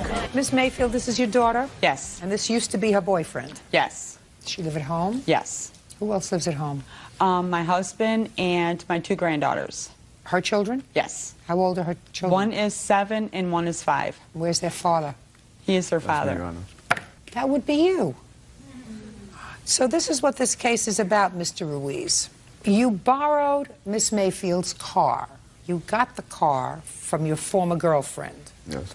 You had an accident with the car. The car was damaged to a point where it cannot be driven. And Miss Mayfield would like you to pay for the car, right? Yes. And you said, don't look at me. She gave me permission to drive the car. That's correct. You ready? I'm ready. You think he's ready? He's not ready. You think he'll ever be ready? We'll see. How old are you, Mr. Ruiz? 23. Did you and Miss Mayfield's daughter ever live together? We lived on our own for a while prior to moving in with Rochelle and her husband. And shortly after the accident, due to disputes and conflicts, we decided that we would split up. What kind of work do you do? Install carpet. How much money do you earn a year? We get paid by the yard per job that we do. Mr. Ruiz, you're supposed to know how much you earn a year, sir. I don't always make the same every year. How much did you make last year? More or less about $25,000. Is that what you reported on your tax returns? No, I did not. What did you report on your tax returns? I did not do my tax returns. Did you get a special dispensation from somebody not to file tax returns, Mr. Ruiz? See, I'm a subcontractor, and... Subcontractors don't file tax returns? I have to check that out in the U.S. Code. I wonder what section of the U.S. Code it says that subcontractors don't file tax returns. Whoever's in charge, whoever's our boss, they get the check, and then they have to split it up between, they then pay their workers, their subcontractors who they have working for them. And I assume that you've been doing this work for the past several years, so you've never filed tax returns? No, I haven't. I knew it was going to get good. Everybody who works pays taxes. They file tax returns. Right. April 15th of every year, everybody scurries to the post office, signs their name, and puts a check in the mail. Sometimes you get a check back. The boss doesn't pay taxes. If you're an independent contractor, you pay your own taxes. No, our supervisor, that's his duty to take care of, to file for, I think, quarterly taxes, he calls it, which we have to then pay, but then it's taken out from when we get paid from our checks. Oh. No, it's not an O. That's not an O. It's a duh. There's a difference between an O and a duh. You said dough. Mr. Ruiz, I assume that you've seen me on television before, sir. From time to Is that time, right? yes, Your Honor. Do you think I'm an intelligent person? Yes, I think you are. You wouldn't think that I would lie to you, right? And if you think that I wouldn't, maybe would lie to you, maybe because I may not like you for some reason, you don't think that he would lie to you, right? I don't think that at all. Tell him. What'd you tell him? You have to pay taxes. And you have to file tax returns, even if you don't owe any money. That way, when she takes you to court for support, she'll know exactly how much you're earning, right? All right, now, Mr. Ruiz, you want to explain to me, sir, before the IRS comes after you, why, sir, you don't owe Miss Mayfield the value of her car that you wrecked? On the night of the accident, which was Sweetest Day. Which is what? Sweetest Day. Sweetest? Sweetest Day. Basically, we had a conversation about it earlier. It's probably been around about 30 years. Seemed to have just appeared maybe 9 years ago. We chalk it up as a Hallmark holiday. Similar to Valentine's Day. Right. Myself and her daughter Brandy, we had plans to go out that night. She blew me off to go out with her friends. Later that night, after she found out her friends blew her off to be with their boyfriends and whatnot, she told me, okay, well, now we can go out and, you know, do whatever you wanted to do. I was upset with the fact that she had blown me off to begin with. So I explained to her that, you know, I don't want to... So you didn't explain to her. You said, I'm not going with you. And what did you do? No, I did explain to her. I told her my reason as to why I didn't want to go with her anymore. Right. I'm And not I pointed out second the fact choice. I'm not second choice or third choice. Right. I wanted her Gotcha. to know that. Come on. So I told her I was The going out by IRS is myself. almost at your door. I told her I was going to go out by myself. She said, okay, here's the keys, go ahead. I went out to a bar, I had a couple drinks. When did you go out? At what time? It was... When did he go out? What time? It had been around 9 o'clock. 9 o'clock. What time did you get home? A little bit before 12. So you were gone for 3 hours. Right. And what bar did you go to for this 3 hours? A bar and a restaurant called The Brat. There with? By myself. So you weren't even talking to anybody? No, well, the bartender. Just the bartender.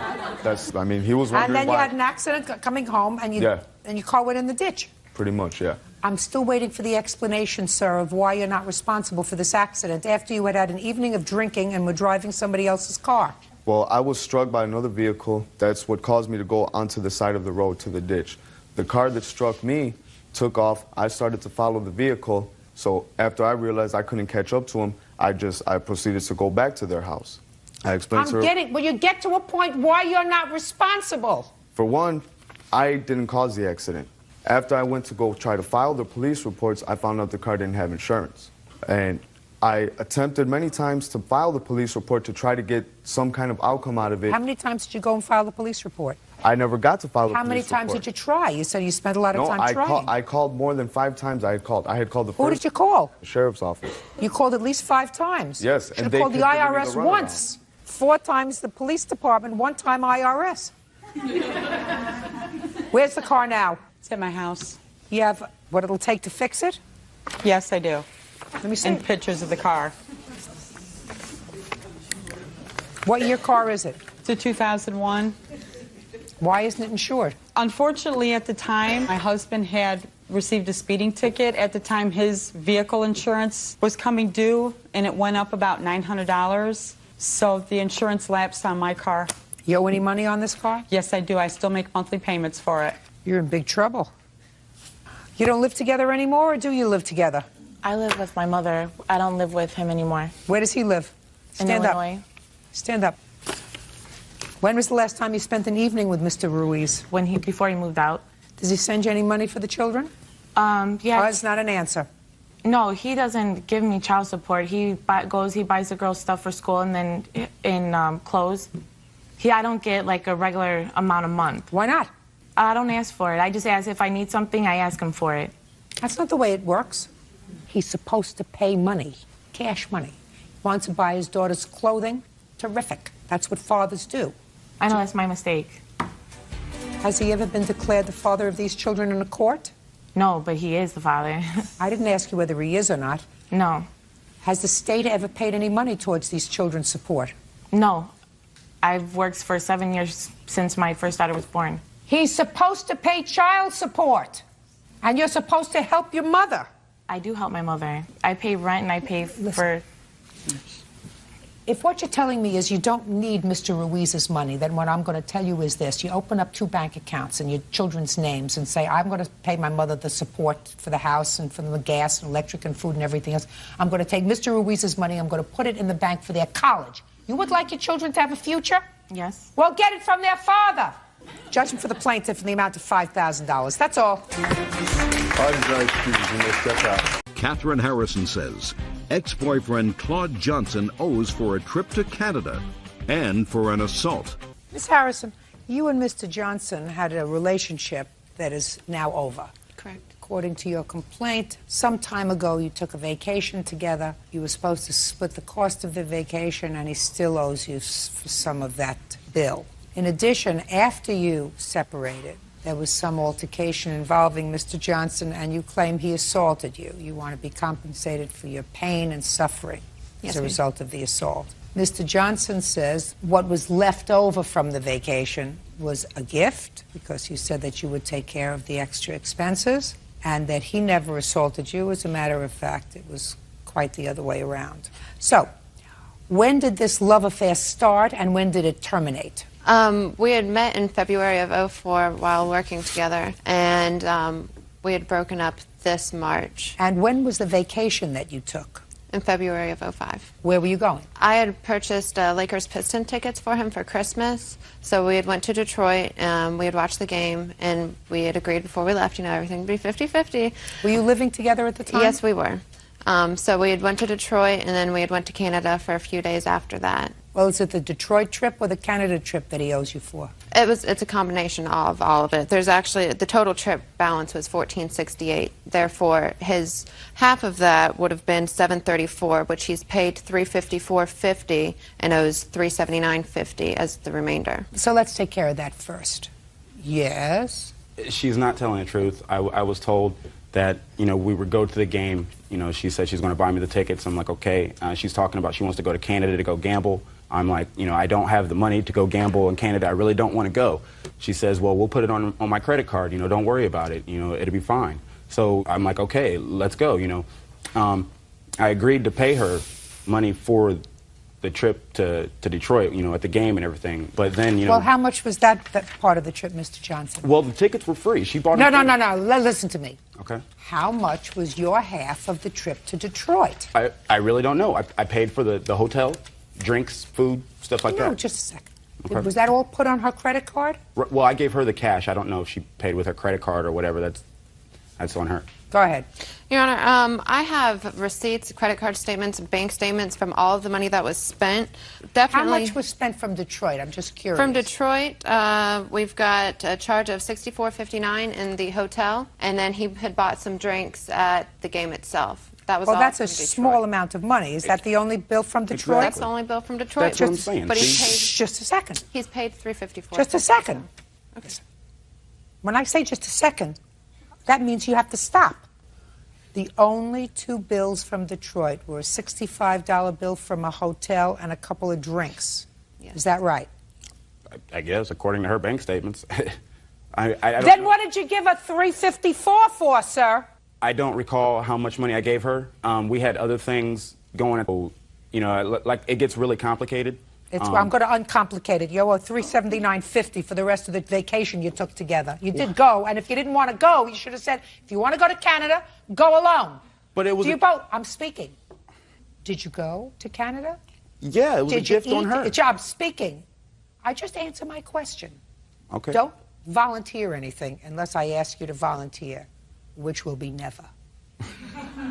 Did you go to Canada? Yes, I did. Did you sleep in a hotel? Yes, I did. Did you eat food? Yes. You owe a $379.50. Oh, man. Now let's get to the assault. You broke up in March of 2005, and when do you allege this assault took place? June 13th. Tell me about it. I had went over to the apartment which we previously had shared together to talk about some previous matters that were unhandled. What? It was money for rent that was due after I'd moved out that he had not paid, and then I in turn had to pay. Well, what was your agreement?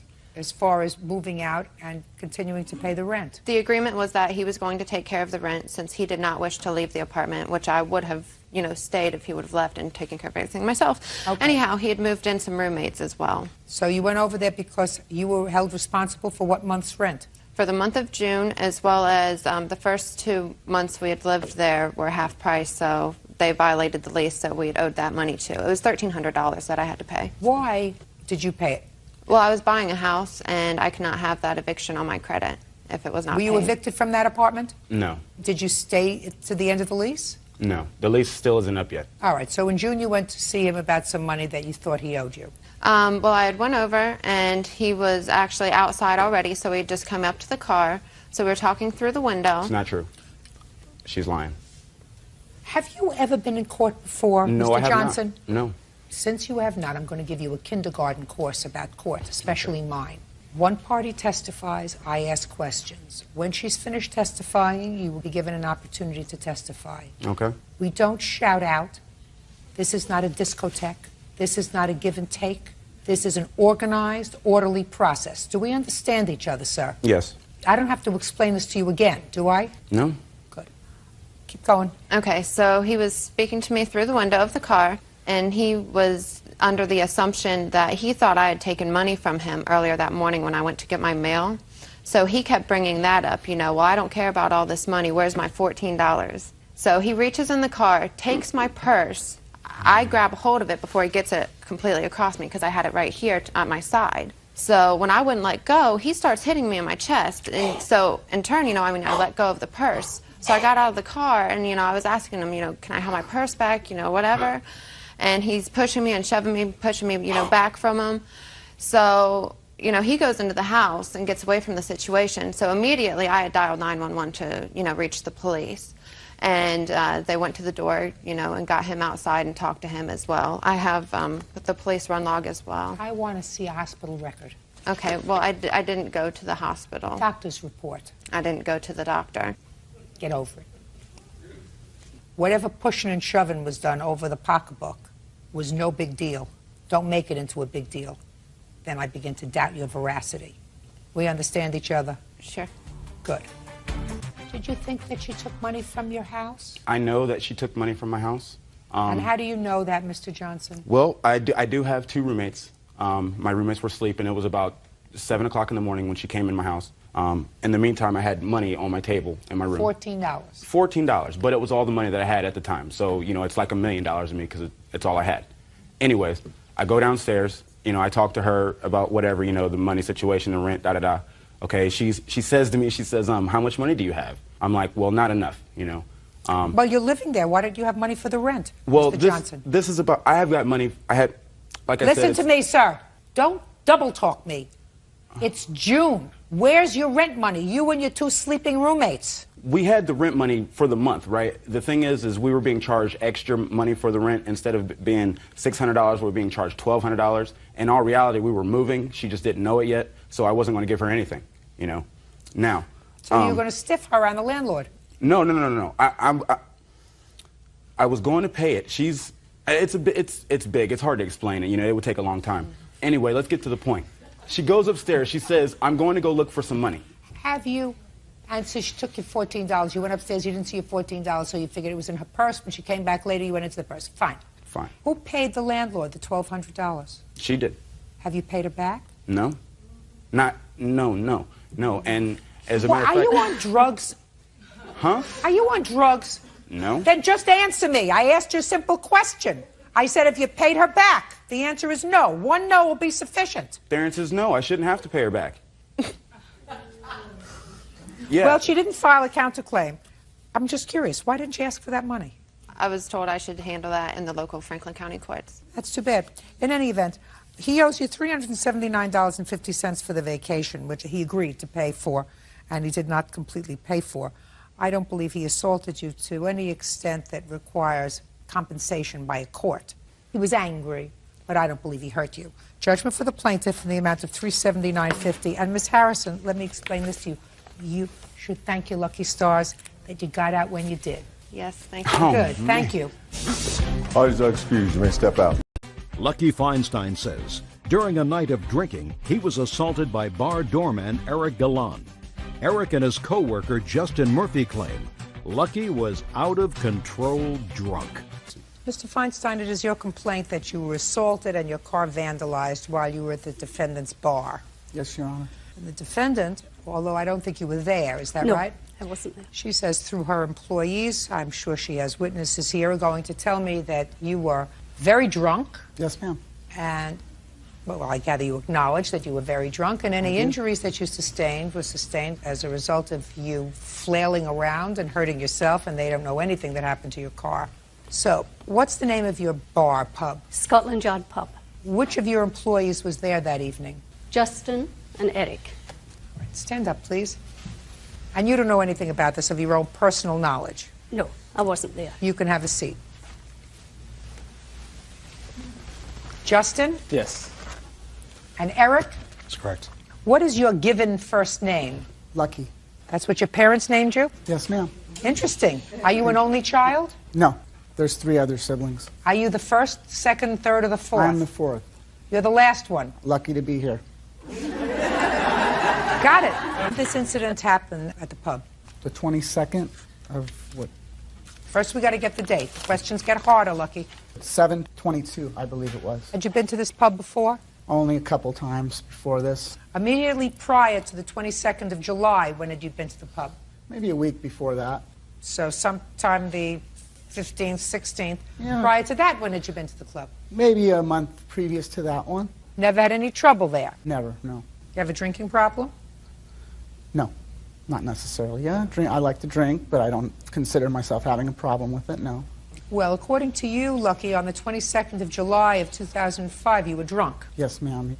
If I had to place a wager, I would say you have at least a minor problem with alcohol. I would agree with that, yes. Who do you live with? I live with my parents. They still think they're lucky? I help them. I think that they do, yes, because I help them out. So tell me what happened on the 22nd, Lucky. Okay, in the afternoon, I was at my friend's restaurant, which is a couple doors down from theirs. What were you doing there? I was eating pizza. They have a pizza place. I've been going there for the past 25 years. And I decided to go next door, and I was advised to never ever go into that place because I would end up in trouble there, because there's always trouble over there. I went over there and ended up there a lot longer than I anticipated. I had way more drinks than I, wanted to have, but I was having a good time, so I kept on. How were you having a good time? Well, I was shooting pool, and I was talking to people, and I was buying several people drinks. Then, approximately 10 o'clock, 10:30 at night, I made the mistake. What time did you arrive there? Oh, maybe 3 o'clock in the afternoon, and I had maybe 12 beers there or something like that. I was out of control, I admit that, but I didn't cause any problems. I wasn't obnoxious. When you say you were out of control, Lucky, drinking-wise. Tell me what you mean. Drinking-wise, I overdid it drinking-wise, and I knew that I was drunk, and I wasn't about to drive out of there to leave, I was going to call a taxi, and I went into the bathroom. That was the mistake I made because the bouncer was in there. No words were exchanged. I looked at him, and the next thing I know, I was out unconscious. And then I found myself in the parking lot, left for dead. When I came to, first thing I saw was him again. Which one? This guy here in the black shirt. That would be Eric. I asked him for help, realizing that my wallet was missing, and if I could go back in the bathroom to see if my wallet was in there. He said, "No, you're drunk. Get out of here." And then he said the police are coming too. So I said, well, okay, well, I would like to wait for the police and talk to them. The police came, and they just told me that I need to go home too. Call a taxi, do whatever, go home. You have a police report? Yes, I do. Yes, I'd ma'am. like to see it. Go ahead. I went over to my truck, my tailgate, and sat there. A couple women came over and were sitting next to me, assuring me everything's going to be okay. A couple minutes go by, and the police come back again, which I was not causing any more problems, that's for sure. Well, somebody called them. They were called again. But they weren't called by you. No, ma'am. So they were called by somebody about your behavior. But I wasn't doing anything. That's not my question. I said they were called by somebody about your behavior. They were called a second time. Oh, okay. Well, this isn't the police report about their call. This is a police report that you made that said that somebody punched you in the mouth and took your property. There has to be a police report of when they responded to their calls. You did call the police, didn't you? I called the first time. Who called the second time? One of the customers that was out in the parking lot. You have a copy of that police report? No, we do not. Okay. So go ahead. Okay, so then the police came for the second time, and they said, we're going to take you home. We're going to give you a taxi ride home. And they're very embarrassing to me to be put in handcuffs like I'm being arrested. At that point, I realized that I needed to go to the hospital. My face was puffing up, my back of my head, I was dizzy. So they said, would you like an ambulance? I said, yes, I would very much like an ambulance. I went to the hospital, they sewed my lip up, and then I walked back towards my vehicle, which is several miles away from there. And it was about 2:30 in the morning at that time. I realized that my truck was vandalized. My windshield was busted, my car was keyed around the sides of my car. My tailpipes were kicked down to the ground, and at that point, I realized that I better not say anything to them. And so there was a taxi out in the parking lot, and I was taken home. The very next morning, I went back there, and I talked to the owner, Patrick Sirely, and asked him if he would mind paying my hospital bill because I was beaten up in his establishment. But you don't know who beat you up. I'm not clear on that, but all I know is I saw him, and then I was out cold. And then I found myself in the parking lot coming to, and then I saw him again, at my feet basically, or I was at his feet. So who's going to start? I'll start. Okay, take your hands out of your pockets and start. When I got to work that night at 7, he came up to order another beer about a half hour into my shift, and I noticed that he was intoxicated, so I refused to serve him, and he went haywire and slammed his fist down on the bar. Put your hand down, sir. Called me a name that I don't think I can say. He started ripping up $100 bills in front of everyone from his wallet. Nobody laid a finger on him inside the bar. I didn't want to get into a physical altercation with him, so I waited till our doorman got on at 9. Finally, when he was put outside of the bar, he kept charging Eric, trying to bust his way back in. I went out to see what was going on. He threatened to get a gun from his truck and kill me and Eric and everybody else in the parking lot. Began kicking his own truck, pounding his head into his own truck, and punching into his own truck and other people's cars in the parking lot. At one point, he knelt down in front of Eric, took off his shirt, and said, just kill me right now, just kill me right now. And that's what it seemed like it was going to get to a point where I needed to call the police because people were very angry that he was... Is that when you called the police the first time? Yes. Okay, Eric. You got on about 9 o'clock? Yeah, about 9 o'clock, and it wasn't too long until Justin called me over. And I tell Lucky that he was done for the evening, he needed to go someplace else. He asked why. He said, I told him that, you were giving a problem to our bartender. Come back some other night, I'll buy you a beer, and, that'll be the end of it. He got upset and irate, said that he had a gun in his truck, and he was going to start shooting the place up. One of the customers that was sitting outside got upset by that. They started having a yelling match. I got involved. I separated the two. And he continued to threaten people that were around. He said, I was going to come back and get you, shoot you, shoot you. And that's when he tried to bully his way through me. And as soon as he touched me, I just put him to the ground and held him down. When you say you put him to the ground, how did you put him to the ground, Eric? Tripped his leg and put him on his back, one hand on his chest, one hand holding his arm. I said he needed to calm down. As soon as I let go of his arm, he swung on me. And I just knocked it out of the way and held him down again. And Justin was outside and said, do I need to call the cops? I said, yes, please call the police officers. I got off of Lucky, went inside to make sure the cops were coming. Came back outside after a minute or two, and Lucky was already laid up against the wall at the pizzeria. Now, I didn't talk to Lucky at all in the bathroom. I don't know where that came from. So after he was laid out, he woke up a couple minutes later, and he asked me who knocked him out. I had no idea who did it. And then he started accusing me that I stole his wallet. Did you find his wallet in the pub? Did you find your wallet subsequently? No, Your Honor, I didn't.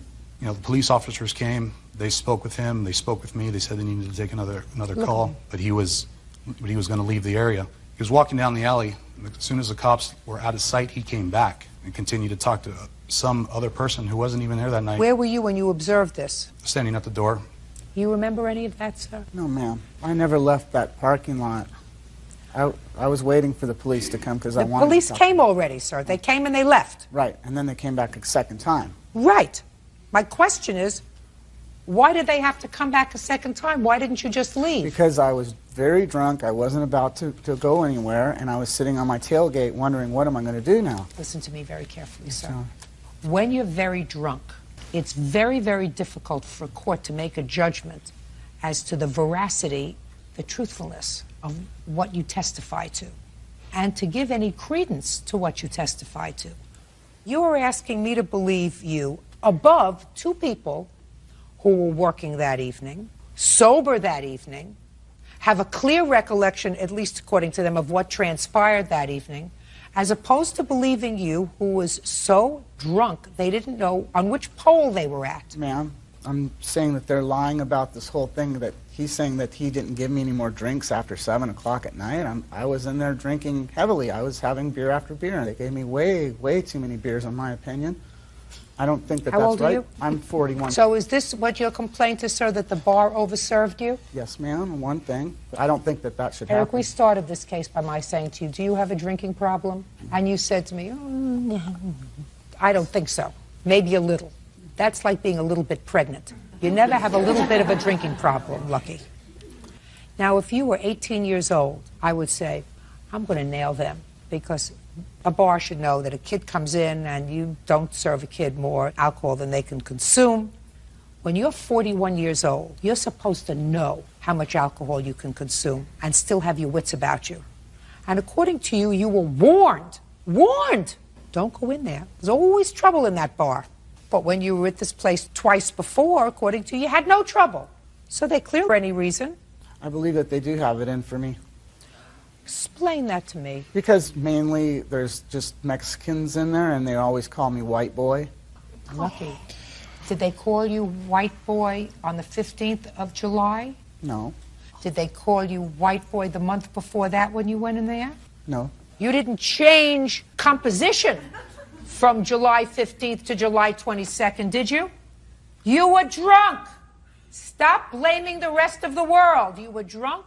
Either you fell, you got beaten up, you don't know who did it, your car got trashed, you don't know who did that. You have to accept responsibility for your own behavior. If you drank too much, it's your fault. Nobody got you down there with a funnel and filled your stomach full of beer. Nobody. You managed to do that all by yourself. If you had gotten into your car and killed somebody on the way home, I would take every piece of property that this lady had. Which someday will happen. Just a second. I would take every piece of property that this lady had, because under those circumstances, both of you would be responsible. I take every bit of property you had, and I take every bit of property she had, because somebody who was innocent got killed. The only one that got hurt that night was you. And you caused that yourself. So deal with it. Your case is dismissed. That's all.